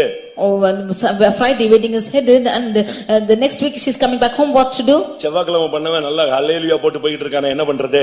Those who are married on Tuesday shout hallelujah and go. What can you do? நல்லா புரிஞ்சுக்கோங்க, Bible எடுத்துட்ட பிறகு உலக வழிபாடுக்கு நீ செத்துறணும். You after taking the word of God, you should die to the rudiments of the world. ஒரு sentiment கூட நீ பார்க்கவே கூடாது. You should never look to sentimentals. ஒரு டைம் பார்க்க கூடாது, கிழக்கு மேற்கு எதுவுமே பார்க்க கூடாது. Never look to timings or east or west. நான் ஒரு நாள் விசிட்டிங் புறப்பட்டு போயிட்டேன். One day I went out for visiting. ஒரு போலீஸ்காரர் வீட்டை விட்டு வெளிய வந்தாரு. One policeman came out of his house. Traffic police. He was a traffic police. காக்கியும் வெள்ளையும் போட்டிருந்தாரு. And he was dressed in that dress. காக்கியும் வெள்ளையும் போட்டிருந்தாரு. Khaki pant, white shirt. He was putting on that white shirt and that pants. நான் full white. I was in full white. நான் போன உடனே அப்படியே டூ வீலர் திருப்பி வீட்டுக்குள்ள போய்ட்டான். And when I went, he immediately turned back and went in two wheeler. நான் யோசிச்சேன், இவனும் ஒயிட் ஷர்ட் தான் போட்டிருக்கான், இவனை பார்த்து எத்தனை பேர் திரும்பி ஓடிட்டான்னு தெரியலையே. When I went, I thought he is also putting on white shirt. How many of them were turning back? நம்ம இந்த மார்க்கத்துல வந்துட்ட பிறகு நீ இந்த பழைய பாட்டை பாடினாலே உனக்குள்ள உன்னை காக்குற ஜீவன் இல்ல. If you sing the old songs after coming into this religion, there's no experience of preserving yourself. உன்னை காக்கணும். You should preserve. உலக வழிபாடுகளை நீ சுத்தமா செத்துறணும். You should die to the rudiments of the world. உலகத்துல போய் அம்மா செத்துட்டாங்க அப்பா செத்துட்டாங்கன்னு மொட்டை அடிச்சிட்டு அதை பண்ணிட்டு கிருபையை நஷ்டப்படுத்தி வாழ்க்கையை நாசம் பண்ணிட கூடாது. பைபிளை தூக்கிட்டியா, இதுல ஸ்டாண்ட் பண்ணு. Saying that your father உன்னுடைய அறிக்கட்டு கர்த்தர் நிமிர்ந்து நிற்க வைப்பார். Saying that your father or mothers did, you should not go and bald your head in the last of people in the world, and you should die to the rudiments of the world, and then your sheep the Lord make to stand upright. 1 தீமோத்தேயு 5:22ல தீமோத்தேயுக்கு பவுல் அழகாக சொல்லுகிறார், உன்னை சுத்தவானாக நீ காத்துக்கொள். 1 Timothy 5:22 Paul is saying to Timothy that you keep yourself pure. எந்த சூழ்நிலையிலும் உன்னை நீ காக்கணும். யோசேப்பினுடைய வாழ்க்கையில சொல்லக்கூடிய சத்தியம் மறைமுகமான தெய்வீக சத்தியம், தன்னை காப்பவன். In any situation you should keep yourself pure. There's that thing which is hidden in Joseph's life is he is keeping himself pure. தன்னை காப்பவன் நிமிர்ந்து நிற்பான். He who is preserving himself will stand upright. எந்த சூழ்நிலையிலும் உன்னை நீ விட்டு கொடுக்கவே கூடாது. In any situation you should never leave yourself. 1 யோவான் 5:18ல சொல்லி இருக்கிறது. 1 John 5:18 அங்க என்ன சொல்லி இருக்கிறது? What is told there? தேவனால் பிறந்தவன் பாவம் செய்யான். He who is born of God shall never sin. அவன் தன்னை காக்கிறான். He is preserving himself. பொல்லாங்கன் அவனை தொடான். And no evil shall come upon him. அது எவ்வளவு பெரிய ஆசீர்வாதமான வார்த்தைகள் பாத்தீங்களா? What a blessed word is this? தேவனால் பிறந்தவன் பாவமே செய்ய மாட்டான். He who is born of God shall never sin. இரண்டாவது தன்னை காத்துக்கொள்வான். And secondly he keeps himself pure. பிசாசு பொல்லாங்கன் அவனை தொடவே முடியாது. And the wicked shall never touch him. நீ தன்னை காத்தால் நீ நிமிர்ந்து நிற்பாய். உன்னை வந்து பிசாசு டச் பண்ண மாட்டான். உன் வழியிலேயே வர மாட்டான். ஒதுங்கியே போயிட்டே இருப்பான். If you preserve yourself, then you will stand upright. Satan will never come your way. He will go by itself. உன் வழியில வந்து நின்னானா பிசாசு நடுங்கும். If he comes and stand in your way, Satan will fear. Pastor Aruldas அவர்கள் ஊழியத்துக்கு வர்றதுக்கு முன்னால Before Pastor Aldas came for ministry, ஒரு நாள் சாயங்காலம் அந்த இருட்டான நேரத்துல ஒரு வயல் வரப்புல போய் கொண்டிருந்தார். one evening time in the dark time he was going through the field. எப்பொழுதும் அந்த வயல்ல ஒரு சின்ன ஒத்தடி பாதை மாதிரி இருக்கும். He was going in the single path of the field. எப்பொழுதும் போகிற பாதை. He was usually going there. திடீரென்று அவர் போய் கொண்டே இருக்கும் பொழுது திடீர்னு பார்த்தா எதிலேயோ மோதிட்டார். Suddenly he went and dashed against something. வரப்புல என்ன இருக்கு, இத்தனை வருஷம் போயிட்டு இருந்த வரப்புல எதிலேயோ முட்டிட்டோம்னு சொல்லிட்டு அப்படி பார்த்தார். He was thinking as to what is there in the bank of the field because so many years ago gigantic figure நின்னுச்சு. some gigantic figure stood. எவ்வளவோ உயரமான ஒரு ஆவி நிக்குது. It was a huge spirit standing for him. இவர் அதுல பாதத்திலேயே முழங்கால்லயே மோதி இருக்கிறார். He went and dashed against its feet or somewhere knees. அப்படி பார்த்த உடனே அது நிக்கிற அந்த விகாரமான காட்சியை பார்த்த உடனே இவருக்கு வேர்த்துச்சு. As soon as he saw the gigantic figure, he was sweating. இவர் அப்படி நின்னாரா. உடனே அந்த ஆவி சொல்லிச்சான், நீ ஏன் யோசிக்கிற, நானே பயந்து போய் என் வழியில நீ வந்துட்ட, நான் மிரண்டு போய் நிக்கிறேன்னுச்சான். He stood there and that spirit said, why are you standing like this? I am afraid that you have come by my way. நீ வர்ற டயத்துல ஏன் கிராசிங் டயத்துல நீ வந்துட்ட எனக்கு இப்போ எங்க என்ன பண்ணனும் தெரியலன்னு சொல்லிட்டான். In my time of crossing you come, I do not know what to do. பொல்லாங்கன் உன்னை தொடான். The evil shall not touch you. அவன் வந்தான்னா மிரளுவான். நீ அத பத்தி மிரள வேண்டிய அவசியமே கிடையாது. If the wicked comes, he will tremble. You need not be trembled. நீ காத்துக்கொள்ளணும். But you should preserve yourself. பிரதிஷ்டையில உன்னை காத்துக்கொள்ளணும். Preserve yourself in consecration. பாவம் அணுகாத உன்னை காத்துக்கொள்ளணும். You preserve that sin might not enter you. தேவனுக்கு பயந்து உன்னை நீ காத்துக்கொள்ள வேண்டும். You preserve the ones who was fearing God. நீ நிமிர்ந்து நின்றா எல்லாம் தலை குனிவாங்க. If you are standing upright, all will be putting their head down. ஏசாயா 60:14 என்ன சொல்லுகிறது? Isaiah 60:14. உன்னை ஒடுக்கினவர்கள் உன்னிடத்துல வந்து பணிந்து குனிந்து நீ நிமிர்ந்து நிற்கும் பொழுது உன்னை கர்த்தருடைய நகரம் என்று புகழுவார்கள். ஏனென்றா ஒரு காலத்துல உன்னை ஒடுக்கினான். இன்னைக்கு நீ நிமிர்ந்து நிற்கிறாய், அவங்க எல்லாம் குனிந்து வருகிறார்கள். Those who have afflicted you once will come and bend down before you and say and praise you because they have once afflicted you. யோசேப்பு அடிமையாக விற்கப்படும் பொழுது தலை குனிந்து நின்றான். When Joseph was sold into captivity, he bent down his head. Potiphar வீட்டிலே அபாண்டமாய் குற்றம் சாட்டப்படுவது தன்னுடைய நீதியை வெளிப்படுத்த முடியாமல் தலை குனிந்து நின்றான். When he was accused falsely in the house of Potiphar, not able to explain his righteousness, he was confounded. ஆனால் கர்த்தர் அவனை நிமிர்ந்து வைக்கக்கூடிய காலம் வந்தது. But there was a time when the Lord will keep him upright. ஆதியாகமம் 41:43 அவன் பார்வோனிடத்திலிருந்து அந்த வல்லமையை பெற்றுக்கொண்டு வந்த பொழுது பார்வோன் சொன்னான், எல்லாரும் இவனுக்கு முன்பாக தண்டனிட்டு பணியுங்கள் என்று சொன்னான். When he was getting the power from Pharaoh and was coming in Genesis 41:43, he asked him to bow everyone before him. பிரியமானவர்களே, இவனுக்கு சொன்னதானே இந்த வாக்குத்தத்தம் இந்த சொப்பனம் நிறைவேறினதா? Was the dream which was told to him fulfilled? இவன் அரிக்கட்டு நிமிர்ந்து நின்றதா? Was the sheep standing upright? இவனுடைய சகோதரர் இவனுக்கு முன்பாக வந்து பணிந்து குனிந்தார்களா? Did his brethren come and fall down and bow before him? வசனம் சொல்லுகிறது 4 இடத்துல இவன் முன்னால வந்து பொத்துன்னு விழுந்தாங்க. The word of God says that in 4 places they came and fell down before him. ஒரு இடத்தை வாசிக்கலாம். One place we can read. ஆதியாகமம் 42:6. Genesis 42:6. அந்த வசனம் நிறைவேறிச்சுங்கிறதுக்கு உங்களுக்கு சொல்றேன். I say that the verse is fulfilled. யோசேப்பு அத்தேசத்துக்கு அதிபதியாயிருந்து தேசத்தின் ஜனங்கள் யாவருக்கும் விற்றான். யோசேப்பின் சகோதரர் வந்து முகங்குப்புற தரையிலே விழுந்து அவனை வணங்கினார்கள். நிறைவேறிச்சா? அல்லேலூயா. தேவன் சொன்னால் அது காலம் தாழ்த்தினாலும் கரெக்டா நிறைவேறும். What the Lord says, even if it delays, it will happen. காலம் தாழ்த்துதல் என்பது நம்முடைய வேலை, காலம் நிறைவேறுகிறது அவருடைய வேலை. Delaying is our work, but to perform it is his work. First வந்து அந்த அரிக்கட்டு எல்லாம் தலையை வணங்குறது இதான் first time. It is the first time that the sheep are coming and worshipping the sheep. அவனுடைய சகோதரர் வந்து முகங்குப்புற தரையில விழுந்து அவனை வணங்கினார்கள். His brethren came and bowed their faces to the earth and worshipped him. ஆதியாகமம் 43:26 பார்க்கும் பொழுது Genesis 43:26. தரை மட்டும் குனிந்து அவனை இரண்டாவது வணங்கினார்கள். They bowed down to the earth and worshipped him twice. அதே 43 ஆதியாகமம் 43:28 பார்க்கும் பொழுது In Genesis 43:28, மறுபடியும் தலை குனிந்து வணங்கினார்கள். they again bowed down and made obeisance. அடுத்த ஆதியாகமம் 44:14 பார்க்கும் பொழுது Nextly Genesis 44:14, அவனுக்கு முன்பாக மறுபடியும் தரையிலே விழுந்தார்கள். they again fell on the ground before him. வாக்குத்தத்தம் எத்தனை ட்ரிப் நிறைவேறிச்சு பாத்தீங்களா? How many trip was this from a promise fulfilled? ஒரு ட்ரிப் கிடைச்ச சொப்பனம் 4 trip நிறைவேறிச்சு. One trip he got the dream and it was fulfilled 4 times. ஆண்டவர் வந்து ஒரு குறித்து ஒரு பிளான் வச்சிருக்கிறார். There is a plan concerning you by God. தலையை நிமித்தணும்னு பிளான் பண்ணிட்டார். மன்னார்புரம் திசையன் விலை இல்லாவிட்டால் சாத்தான்குளம் விசுவாசிகளை தலைநிமிர வைக்கணும்னு தேவன் பிளான் பண்ணிட்டார். It's the plan of God to lift up the heads of the people of Mannarpuram, Thisenvala and Sathankulam. யாருமே தடுத்து நிறுத்த முடியாது. Nobody can hinder them. அந்த வாக்குத்தத்தம் சரியான நேரத்துல உனக்குள் நிறைவேறும். That promise will be perfected in you right ஒரு now. தரம் அல்ல 4 விசை அதே தரிசனம் நிறைவேற்றப்பட்டது. Not once but 4 times that dream was fulfilled. ஆனால் நீயோ உலகத்தால் கரைபடாதபடி உன்னை காத்துக்கொள்ள வேண்டும். But you should not be defiled of this world but preserve yourself. யாக்கோபு 1:27 படி According to James 1:27, உலகத்தால் கரைபடாதபடி தன்னை காத்துக்கொள்கிறவனே சுத்தமான பக்தி உள்ளவன். he who is not preserving himself without the defilement of this world is having true godliness. கர்த்தருடைய பரிசுத்த நாமத்துக்கு மகிமை உண்டாவதாக. Glory be to the holy name of the Lord. உங்களை நீங்கள் எத்தனை பேர் காத்துக்கொள்ள விரும்புகிறீர்கள்? How many of you want to preserve yourself? விசேஷமாக Especially வாலிபர்கள், youths, வாலிப பெண்கள், வாலிப சகோதரர்கள், youth brothers and youth sisters. பள்ளியிலே, கல்லூரியிலே, வேலை ஸ்தலங்களிலே இந்த வாலிப வயதிலே நீங்கள் உங்களை சரியான விதத்திலே உங்களை காத்துக்கொள்ள வேண்டும். In your schools, colleges and workplaces, in your youth age you should preserve yourself rightly. விளையாட்டுத்தனமாக தெய்வீக வாழ்க்கையை நீங்கள் விட்டுவிடக் கூடாது. Playfully you should not live your divine life. அது சிரிக்க வேண்டிய, அனுபவிக்க வேண்டிய காலம் என்று நீங்கள் எண்ணிவிடக் கூடாது. You should not think that this is the time to laugh and fun and you should leave it. 17 வயதிலிருந்து தான் யோசேப்பின் வாழ்க்கையிலே கர்த்தர் தனியாக இடைபட ஆரம்பித்தார். It was in 17 years was that the Lord started to intervene alone with Joseph. ஆனாலும் அவன் தன்னை காத்துக் கொண்டான். But yet he preserved himself. யாரையும் நம்ம குறை சொல்லவே முடியாது. We cannot blame anything ஏனென்றால் நமக்கு ஆழமான சத்தியங்களும் உபதேசங்களும் தேவனுடைய வல்லமையும் கிருபையும் நமக்கு அளிக்கப்பட்டிருக்கிறது. Because the deep doctrines and truth and grace and gifts are given to us. அடுத்து நிமிர்ந்து நிற்ப வைக்கக்கூடிய சக்தி எது? Nextly, what is the power which is making you to stand ஒன்று upright? அபிஷேகம் உன்னை நிமிர்ந்து நிற்க வைக்கிறது. Firstly, anointing is making you to stand upright. நீதிமான்களுடைய வாழ்க்கை உன்னை நிமிர்ந்து நிற்க வைக்கிறது. The life of a righteous is making you to stand upright. மூன்றாவது நீ உன்னை காக்கும் பொழுது நீ நிமிர்ந்து நிற்பாய். Thirdly, when you preserve yourselves, you will stand upright.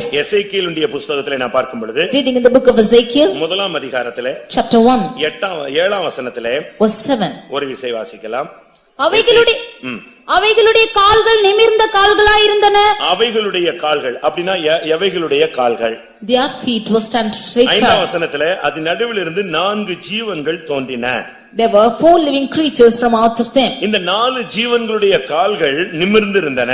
The feet of the 4 free creatures were straight. ஒரு தேவனுடைய பிள்ளை நிமிர்ந்தவனாய் இருக்க வேண்டும். A child of God should stand straight. அவனை நிமிர்ந்தவனாய் வைக்கத்தான் கர்த்தர் சரியான கிருபை, வெளிப்படுத்தல், அபிஷேகம் இவைகளெல்லாம் அவ்வப்பொழுது அவனுக்கு தருகிறார். In order to make him straight alone, the Lord gives him revelation, truth, anointing at the right time. உன்னை நீதிமானாய் மாற்றுவதே அதற்காகத்தான். He is making you righteous just for that. எசேக்கியேல் 1ல நாம் பார்க்கும் பொழுது When we read in Ezekiel chapter 1, 4 ஜீவன்கள் அதனுடைய கால்கள் நிமிர்ந்திருந்தன. the 4 living creatures, their feet were straight. ஒரு ஜீவனுக்கு கால் இல்லன்னா பிரயோஜனம் இல்ல. If there is no feet for the creature, it's of no use. ஒரு பறவைன்னு வைத்துக்கொள்ளுங்க. அதுல ஒரு பறவை இருக்கிறது. If there's a bird in it, அதுல ஒரு கழுகு இருக்கிறது. there is an eagle in அந்த it. 4 ஜீவன்ல ஒரு ஜீவன் கழுகு.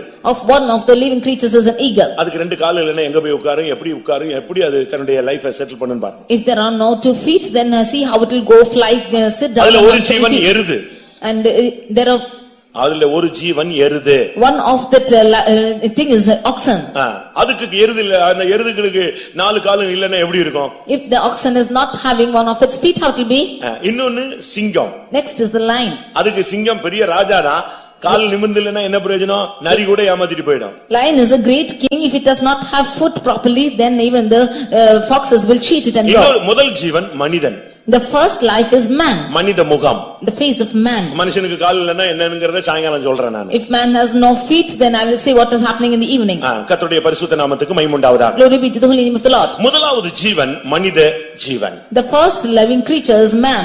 ஒரு மனிதனை நிக்க வைக்கணும்னா, இல்லாவிட்டால் அவனுடைய வாழ்வு நிமிர்ந்து நிக்கணும்னா, ஸ்பிரிச்சுவல் இல்லாவிட்டால் ஆன்மீகம் நிமிர்ந்து நிக்கணும்னா, அவனுக்கு மனித கால்கள் இருக்கணும். அந்த கால்கள் நிமிர்ந்து இருக்கணும். If a man should make to stand upright, if he has to stand straight, then he has to have living legs like the feet. அது என்ன மனுஷ முகம்? What is the face of man? மனித முகம் அன்பை காண்பிக்கிறது. The face of man shows love. தேவன் மனிதனிடத்தில் அன்பு வைத்தார். The Lord loved man. மனுஷன் தான் உண்மையாகவே நல்ல ஒரு அன்புள்ள ஒரு வாழ்க்கை வாழக்கூடிய தேவனால் சிருஷ்டிக்கப்பட்டவன். It is only man who can live a loving life, for that God created him. நீங்க நமக்கு எத்தனை பேருக்கு உண்மையான அன்பு இருக்கிறது? How many of us have true love within us? அன்பு சரியான அன்பின்படி உன் லைஃப் போயிடுச்சுனா உன் வாழ்க்கையில போராட்டமே இருக்காது, நிமிர்ந்து நிற்பாய். If your life is going on into true love, you will have no problems, you will stand straight. இன்னைக்கு अनेகர் நிமிர்ந்து நிற்க முடியும். अनेகருடைய குடும்பங்கள்ல அன்பே இல்ல. Today many of the families have no love at all. புருஷ மனைவியை நேசிக்கிறது இல்ல. Husband is not loving wife. சும்மா ஒரு மெஷினிஸ்ட் லைஃப் மாதிரி போயிட்டு இருக்கு. It is just like a business life. ஏதோ வேலைக்கு போறாரு.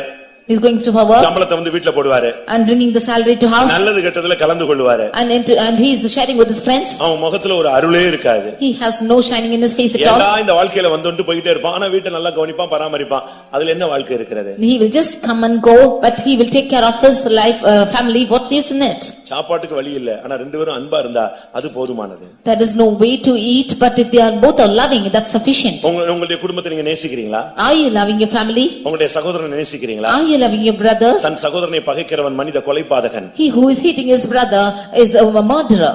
ஒருவன் வெளியே ஒளியில் இருக்கிறேன் என்று சொல்லியும் அவன் தன் சகோதரனை பகைத்தால் அவன் இருளில் கிடக்கிறான். If one says that he is in light yet hates his brother, he is still in darkness. ஒருவேளை நீங்க அந்நிய பாஷையை பயங்கரமா பேசலாம். You might speak mightily in tongues. ஆவியில நிரம்பலாம். Get filled in the spirit. ஆனா அன்பில்லாவிட்டா நீ ஓசையிடுகிற வெங்கலம் சொல்லிருக்கு. But without love you are like the cymbals which makes noise. சத்தமிடுகிற வெங்கலம், ஓசையிடுகிற கைத்தாளம். You are like the cymbals of brass which is just sounding empty. நீ சும்மா இங்க போட்டு கை தட்டிட்டு வீட்ல போய் சண்டை போட்டினா அன்பு இல்ல.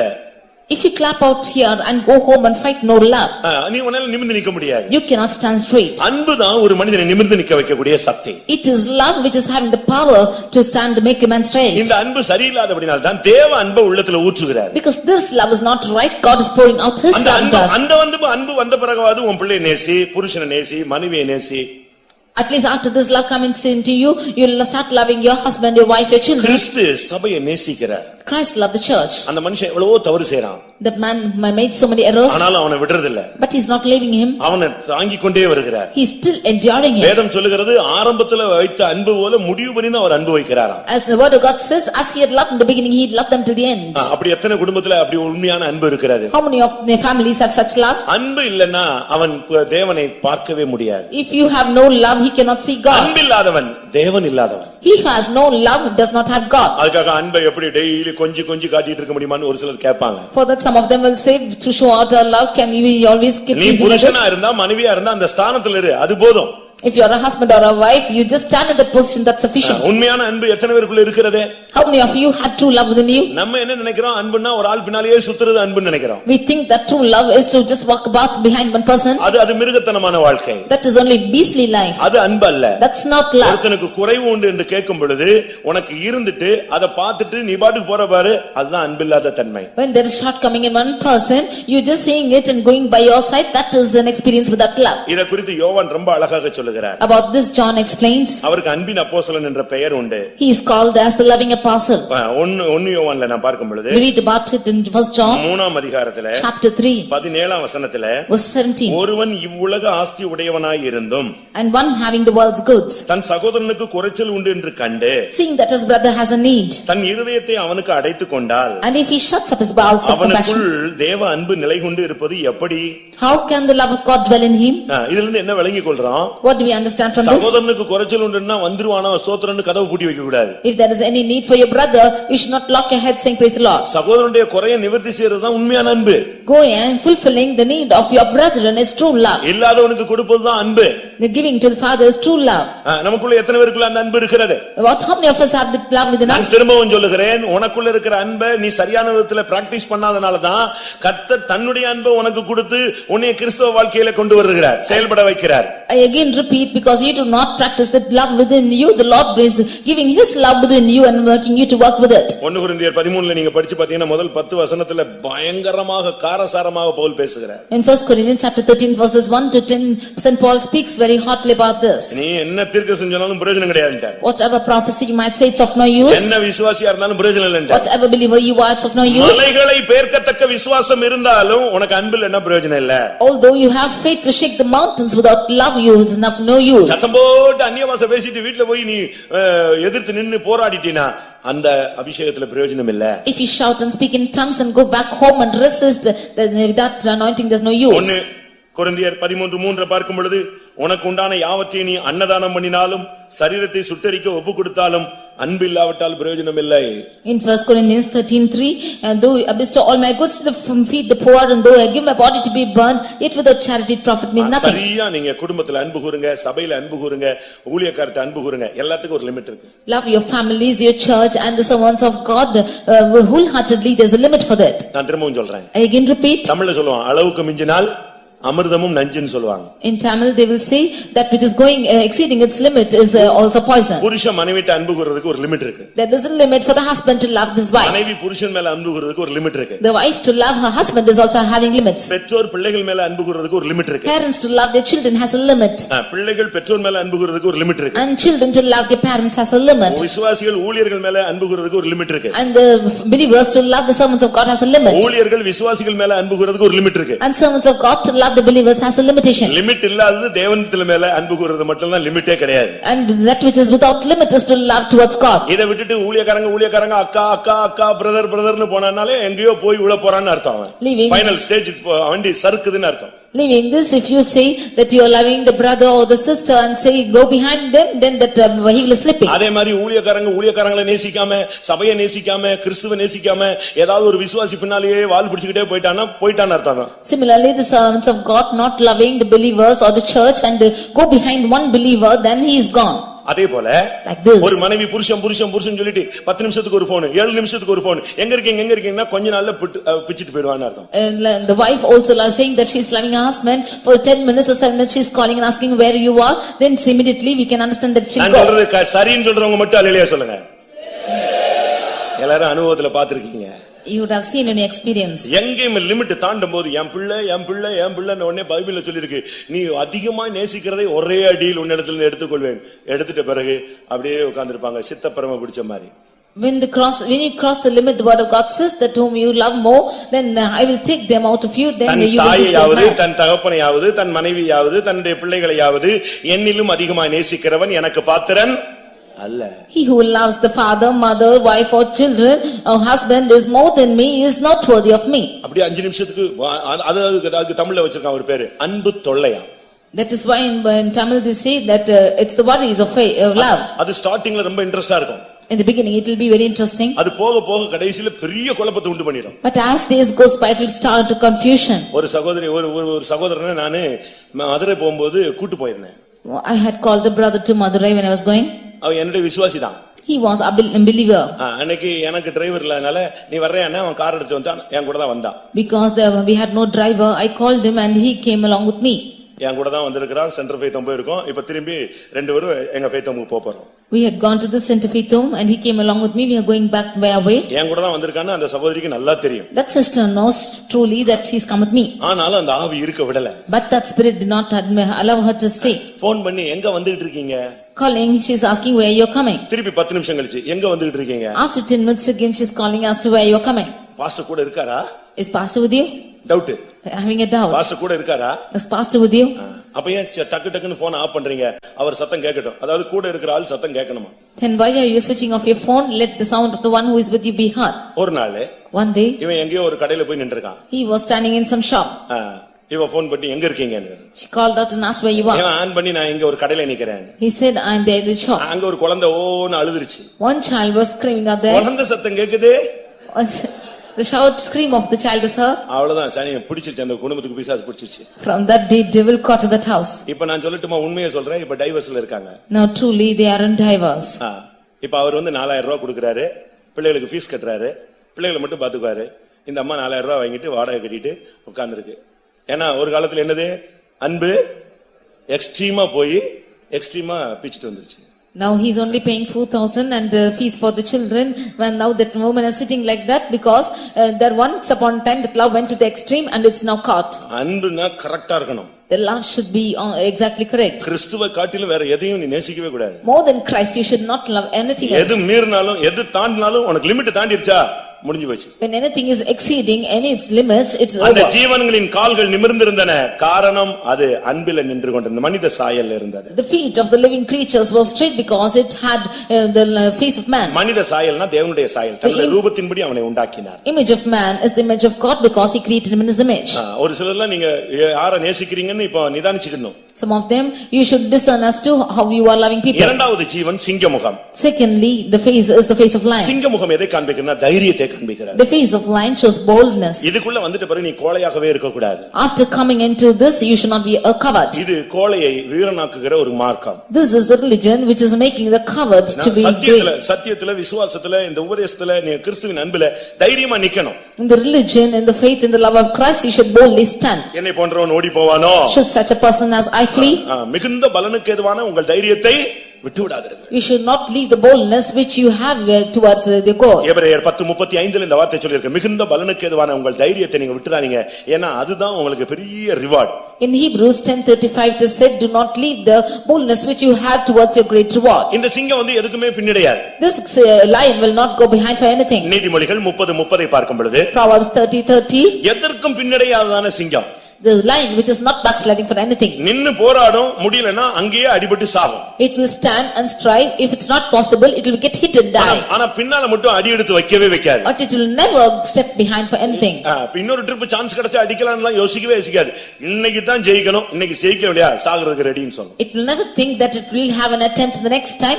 I should overcome today, if I don't overcome let me die today. வினோதமாய் அடி எடுத்து வைக்கிறவைகளை குறித்து அந்த சிங்கத்தை பத்தி சொல்லி இருக்கிறார். About the lion it is said that it is keeping his feet in a strange way. அது ஒருபோதும் பின்னால கால் வைக்கவே வைக்காது. It will never step behind in any time. அதுக்கு பின்னோக்கி பார்க்கிற சிந்தையே கிடையாது.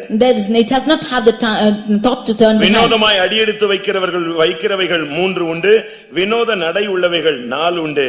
அதிலே மிருகங்களில் சௌரியமானதும் ஒன்றுக்கும் பின்னடையாதுமான சிங்கம். There are 3 things which go well, ye 4 are comely in going, a line which is strongest among beasts. வியாதியோ பிசாசோ போராட்டமோ பிரச்சனையோ உடனே ஓடி போயிரணும், தற்கொலை பண்ணிரணும், இனிமே எதுக்கு வாழ்க்கை அப்படிலாம் யோசிக்க கூடாது. என்ன வந்தாலும் சரி, நான் இதுலயே நின்னு சாகுறேன். Whether it is Satan or sickness or weakness, whatever might come, you should not say that you should go on suicide, but you should stand forward with it. அந்திரேயா இயேசுவினுடைய சீஷன். Andrews was the disciple of Jesus. அந்திரேயனா என்ன அர்த்தம் தெரியுமா? What is the meaning of Andrews? தைரியசாலின்னு அர்த்தம். Bold person. அவனுக்கு முதல்ல இருந்த தைரியம் என்ன தெரியுமா? What was the boldness within him? இயேசு அதுக்கு முன்ன அவன் முதலாவது யோவான் சானனுடைய சீஷனாக இருந்தான். He was first the disciple of John the Baptist. அவனுக்கு முதல்ல இருந்த தைரியத்தை சொல்றேன். He say about the boldness which he had. முதல்ல அவனுக்கு இருந்த தைரியம் என்னன்னா, முதலாவது அவன் யோவான் சானனுக்கு சீஷன். Firstly, he was the disciple of John the Baptist. யோவான் எழுதின சுவிசேஷம் 1ஆம் அதிகாரத்திலே இவன் யோவானோடு நின்று கொண்டிருந்த பொழுது, when he in John Gospel first chapter, when he was standing along with John, இயேசு அப்பொழுது வந்து விட்டார். Jesus came. உடனே இந்த யோவான் சானகன் சொன்னா, இதோ உலகத்தின் பாவங்களை சுமந்து இருக்கிற தேவாட்டுக்குட்டின்னு சொல்லிட்டான். Immediately John the Baptist said, behold the lamb that taketh away the sin of the world. இந்த வார்த்தையை கேட்ட உடனே அப்படியே அந்திரேயா அவனுக்கு இயேசுக்கு பின்னால புறப்பட்டான். When he heard this word, Andrews immediately set out after Jesus.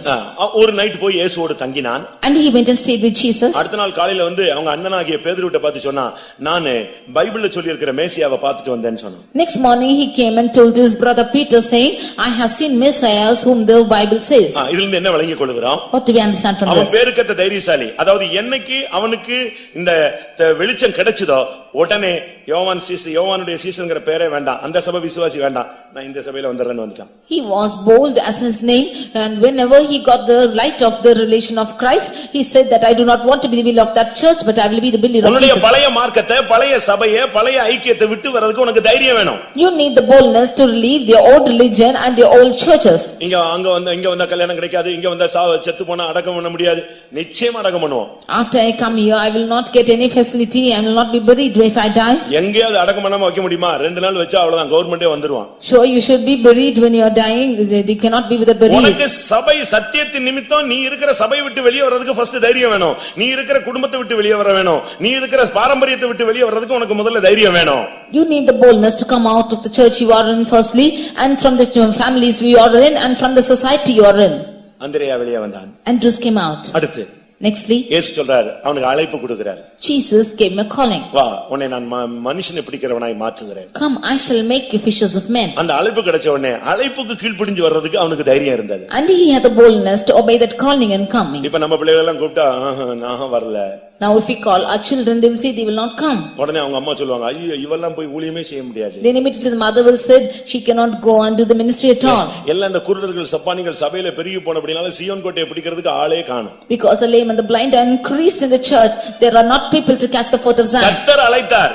The Lord அப்படியே தகப்பனையும் வலையையும் படவையும் விட்டு அப்படியே புறப்பட்டு போனா அவனுக்கு அந்த தைரியம் இருந்துச்சு. When the Lord had called him, he left the nets, the parents, and all the boat, and he went following God. என்னை அழைத்தவர் உண்மையுள்ளவர், என்னை கடைசி வரைக்கும் கொண்டு போய் சேர்ப்பார், என்னால முடியாட்டாலும் அவர் செய்து முடிப்பார்னு விசுவாசிக்கணும். அந்த தைரியம் முதலாவது உனக்கு வேணும். You should have the boldness to say that the Lord who has called me is the one who is faithful, he will lead me till the end. உனக்கு ஒரு சிங்க முகம் தேவை. You need the face of lion.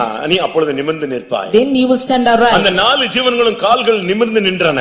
The 4 creatures' feet stood upright. கர்த்தருடைய அன்பில நில்லு. Firstly, stand in the love. தைரியமா நில்லு. You stand boldly.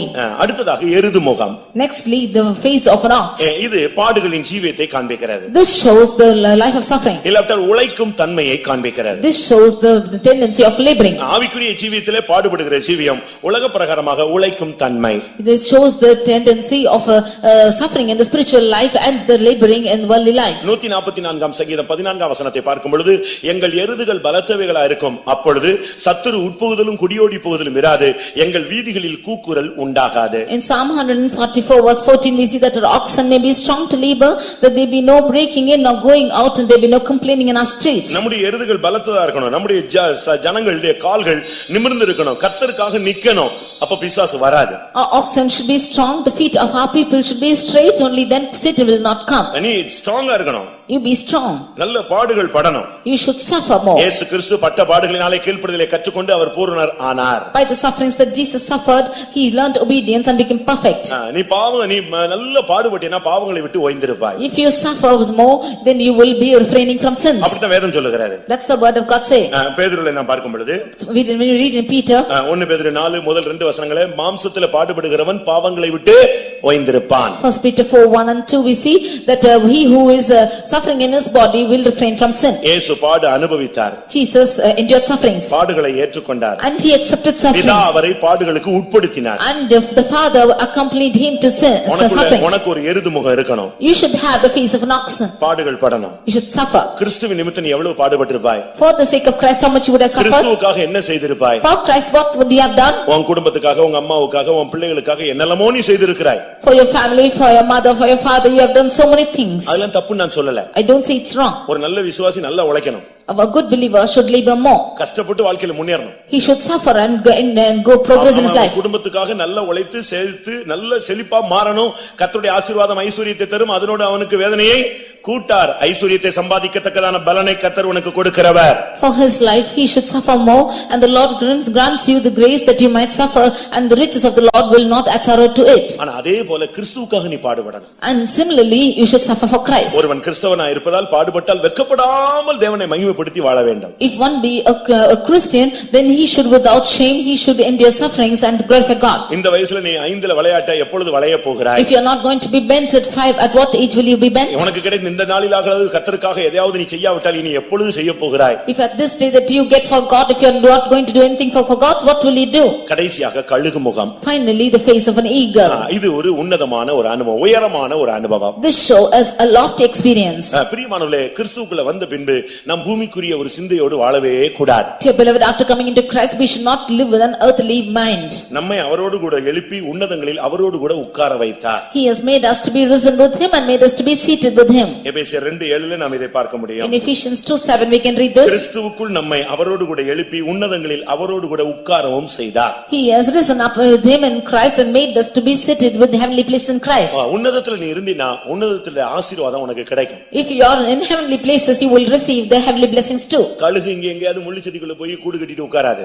The eagle will not build its nest within the bushes. அது இங்க இந்த ஏரியாவிலேயே எங்க உயரமான இடம் இருக்கோ அங்க போய் உட்கார்ந்துட்டு இருக்கும். It will go in this area to a loftier place and sit there. தமிழ்ல சொல்லுவான் எண்ணுவதெல்லாம் உயர் உள்ளல். அதாவது என்னெல்லாம் நினைக்கிறியோ அதெல்லாம் நல்ல பாசிட்டிவா நல்ல உயர்வா சிந்தி என்ற அர்த்தம். Whatever you think you should think in a positive manner. இதைத்தான் பவுல் பேசும் பொழுது That is what Saint Paul speaks. பிலிப்பியர்ல in Philippians 4ஆம் அதிகாரம் என்று நினைக்கிறேன். chapter 4 8ஆம் வசனத்திலே verse 8. உண்மை எதுவோ whatever is honest, ஒழுக்கமுள்ளவைகள் எவைகளோ, whatever is just, நீதி உள்ளவைகள் எவைகளோ, whatever is just, உள்ளவைகள் எவைகளோ, whatever is அன்புள்ளவைகள் எவைகளோ, whatever is lovely, நற்கீர்த்தி உள்ளவைகள் எவைகளோ, what is of good report, புண்ணியம் எதுவோ புகழ் எதுவோ இதையே சிந்தித்துக் கொண்டு whatever is virtue and praise, think on these things. எப்பொழுதுமே ஒரு உன்னதத்தை நோக்கும் ஒரு கண்கள் உனக்கு இருந்துகிட்டே இருக்கணும். Always you should have a sight which is looking for heavenly things. ஆகார் அழுது அழுது அழுது அழுது அழுது கண்ணீரை சிந்தி முடிச்சிட்டா. Hagar cried and shed her tears. கடைசில பிள்ளை சாகறத பார்க்க முடியாது எங்கேயோ போய் உட்கார்ந்துட்டா. Finally saying that she cannot see the lad dying, went and sat somewhere. கர்த்தர் பேசுகிறார். Now the Lord speaks. அதே இடத்துல அவ கண்களை ஏறெடுத்தபோது ஒரு ஊற்று தென்பட்டது. At the same time when she lifted up her eyes she could see a spring. உன் கண்களை ஏறெடு. You lift up your eyes. உன்னதத்தை நோக்கி பாரு. Look into the heavenly things. ஒத்தாசை வரும் பர்வதங்களை நோக்கி பாரு. ஜெபத்திலே தேவ சமூகத்தை நோக்கி பாரு. அந்த கழுகு முகத்தை பார்க்கும் பொழுது ஒன்று உன்னதம் மற்றொன்று ஜெபஜீவியம். Look unto the hills from whence cometh your help. When you look to the eagle you can see one is the prayer life and one is the lofty experience. எபேசியர் 1:3 படி சபைக்கு உன்னதங்களில் உள்ள சகலவிதமான ஆசீர்வாதங்களும் உண்டு.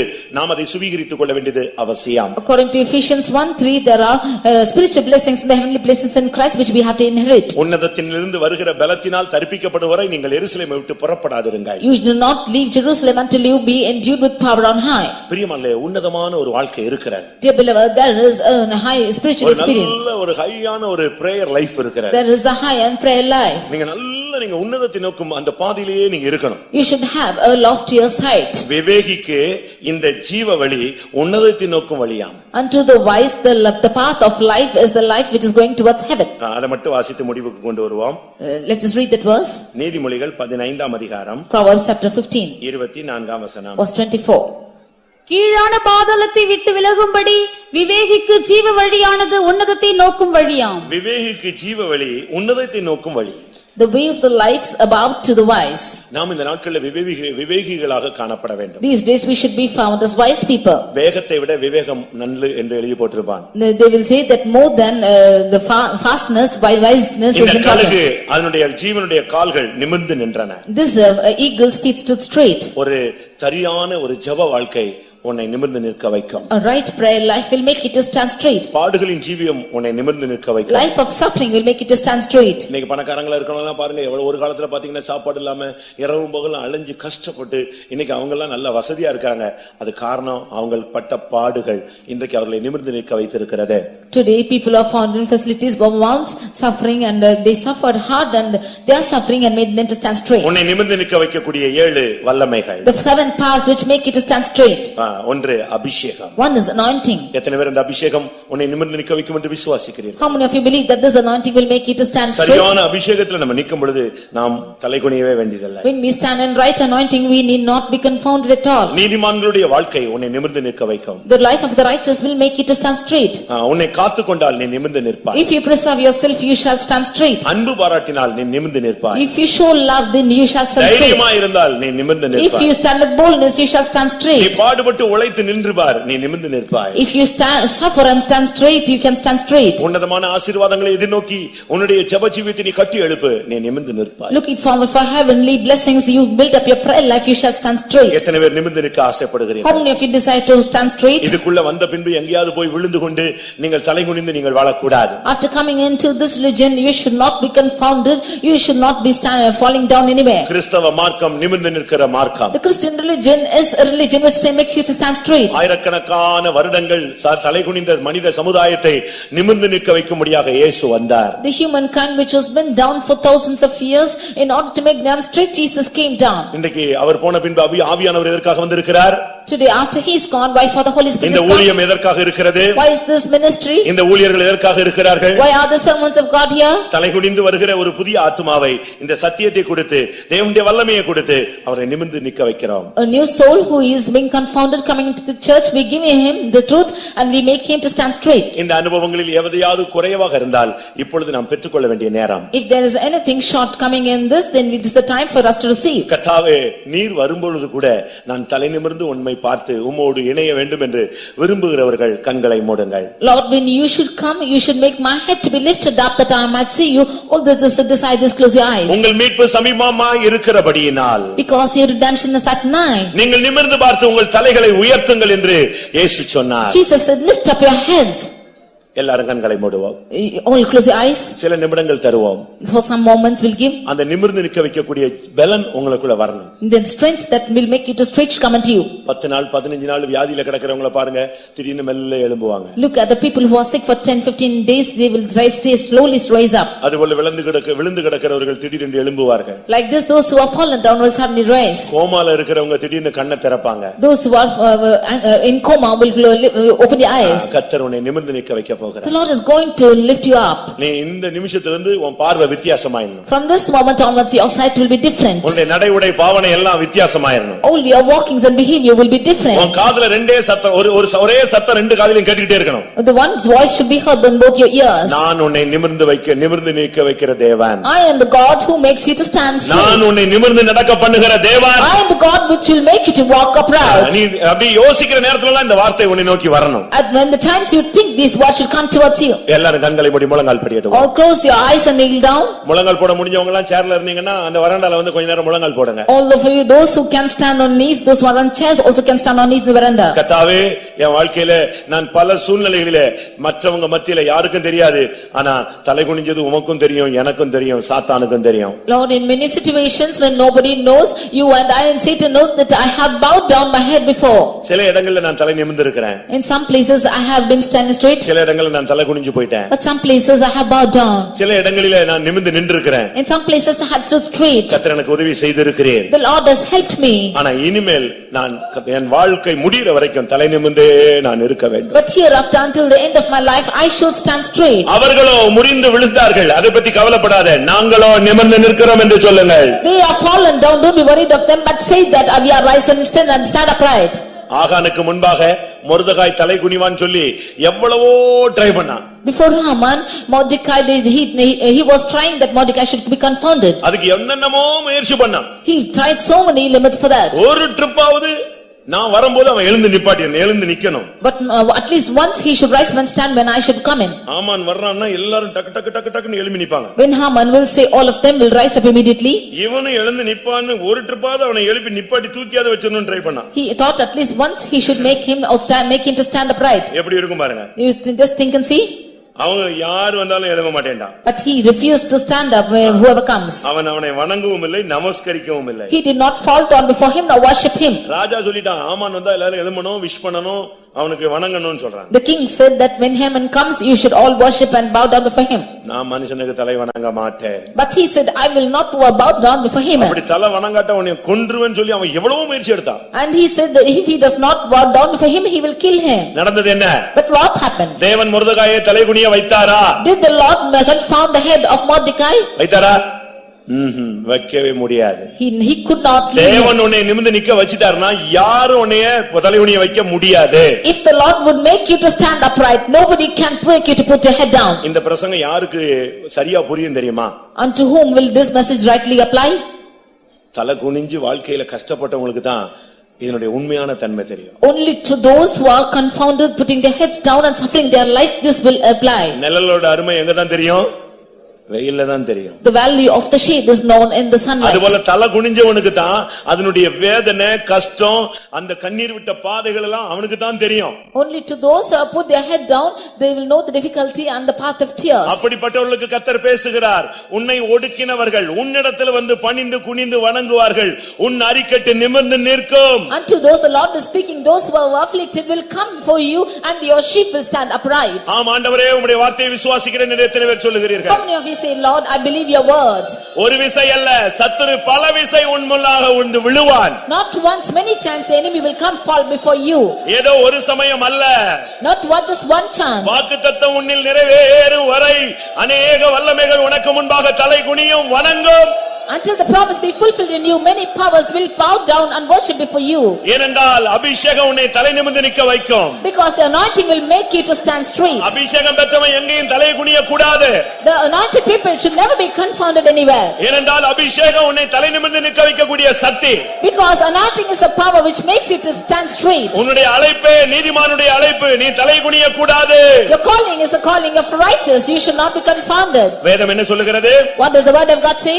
துன்மார்க்கனுக்கு முன்பாக நீதிமான் தள்ளாடுவது ஒரு கலங்கின சுனைக்கு ஒப்பாயிருக்கிறது. Before the wicked, the righteous to stumble is like something which is going to waver.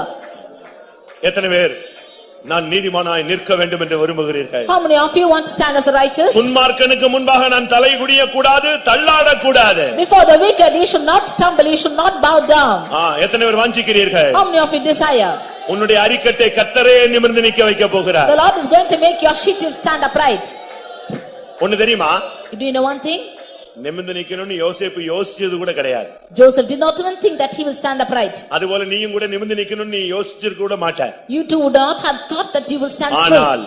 But உன்னை நிமிர்ந்து நிற்க வைப்பது தேவனுடைய திட்டம். it is the plan of God to make you stand straight. ஆமென். அதுதான் தேவனுடைய சித்தம். That is the will of God. அதைத்தான் தேவன் செய்ய விரும்புகிறார். That is what God wants to do. அதைத்தான் தேவன் உனக்கு செய்ய போகிறார். That is what God is going to do for you. இப்பொழுது உள்ள பாதை பல பாதைகளாக இருக்கலாம். ஆனால் ஒரு நேரம் வரும் எல்லா வல்லமையும் உனக்கு முன்பாக விழும். Now the path might be different, but there will be a time when all the paths will fall down to கர்த்தர் you. உன் தலையை உயர்த்துவார். The Lord will lift your head.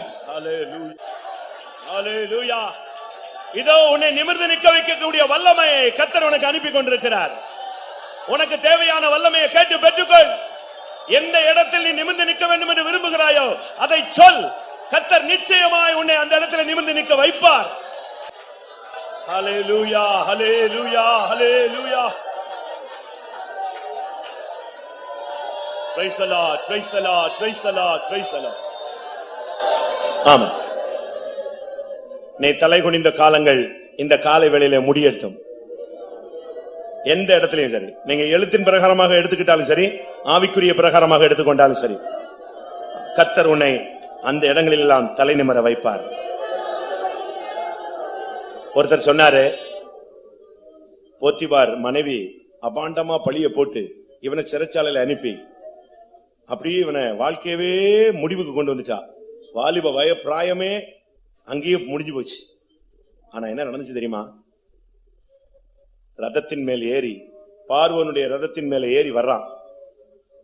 தெண்டனிட்டு பணியுங்கள், ரோட்ல போறவன் வர்றவன் எல்லாரும் இவனுக்கு பணியணும். போத்திபார் வர்றான். போத்திபார் மனைவி வந்து எல்லாரும் அவன் முன்னால அப்படியே உன் மேல அபாண்டமா குற்றஞ்சாட்டினவனெல்லாம் கர்த்தர் உன் முன்னால வந்து விழ வைப்பார். ஏனென்றால் உனக்கு கொடுக்கப்பட்டது தேவனுடைய வார்த்தை. அது ஜீவன் உள்ளது, அது வல்லமை உள்ளது, அது நிறைவேறும், அது அனுப்பின காரியம் வாய்க்கும்படி செய்யும். அல்லேலூயா, அல்லேலூயா. ஆம், கில்கால்ல கிடந்த கல்லெல்லாம் எடுத்து கர்த்தர் யோர்தான்ல நடுவுல நிப்பாட்டினார். அந்த கல்லை ஏன் நட்டினார்னா, கரை புரண்டு ஓடினாலும் இந்த ஜனங்கள் கடந்ததுக்கு அடையாளமாக அந்த கற்கள் நட்டப்பட்டது. கரை புரண்டு ஓடுற அந்த யோர்தான்ல பைபிள் சொல்லுது, இந்நாள் வரைக்கும் அந்த கல்கள் நிற்கிறது. இன்னைக்கு கர்த்தர் உன்னை தூக்கி எடுத்து நிறுத்துறாரு. என்ன வெள்ளம் வந்தாலும், என்ன புயல் வந்தாலும், யார் முயற்சி எடுத்தாலும் நீ நிமிர்ந்து நிற்பாய். அல்லேலூயா, ஆமென். கர்த்தர் சொன்னால் அது நிறைவேறும். வானமும் பூமியும் ஒளிந்து போனாலும் தேவனுடைய வார்த்தையின் ஒரு உறுப்பு கூட ஒளிந்து போவதில்லை.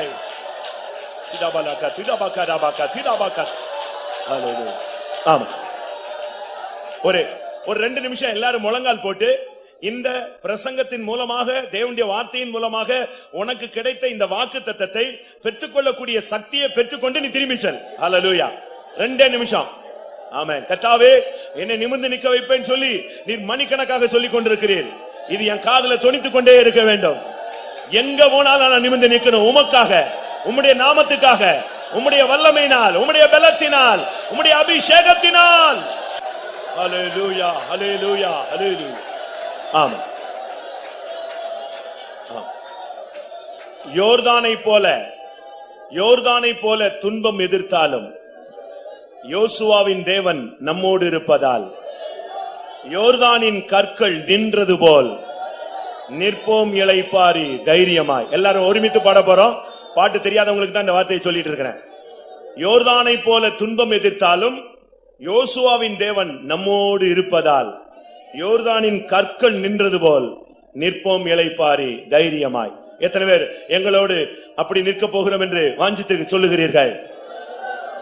யோர்தானை போல துன்பம் எதிர்த்தாலும் யோசுவாவின் தேவன் நம்மோடு இருப்பதால்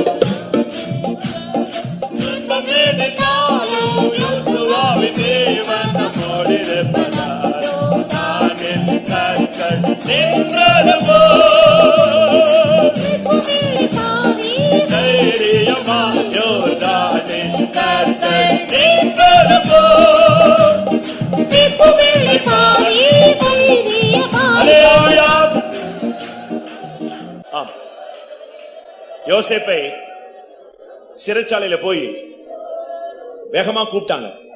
அவன் மிரண்டு போயிட்டான். அவனை பிடிச்சு இழுத்தாங்க, இழுத்து கொண்டு வந்தாங்க. ஒருத்தன் இவனை குளிப்பாட்டினான், ஒருத்தன் இவனுக்கு டிரெஸ் மாட்டினான், ஒருத்தன் இவனுக்கு ஷேவ் பண்ணான். இவனுக்கு ஒண்ணுமே புரியல, என்ன நடக்க போகுது இன்னைக்கு நம்முடைய வாழ்க்கையில. ஆனா என்ன நடந்துச்சு தெரியுமா? அவனை பார்வோனுக்கு முன்பாக கொண்டு வந்து நிறுத்தினார்கள். அன்னைக்கு தான் ஃபர்ஸ்ட் டைம் அவன் தலை நிமிர்ந்து பார்த்த நாள். ஆமென். அதுபோல நீ தலை குனிஞ்சே வாழ்க்கை போயிரும் நினைச்ச இல்ல, இன்னைக்கு கர்த்தர் உன்னை தூக்கி கொண்டு வந்திருக்கிறார். ஆமென். இனி நீ தலை நிமிரக்கூடிய காலம். ஹல்லேலூயா. யோசுவாவின் தேவன் நம்மோடு இருக்கிறார். தைரியமாயிரு. ஹல்லேலூயா. ஆமென். ஹல்லேலூயா.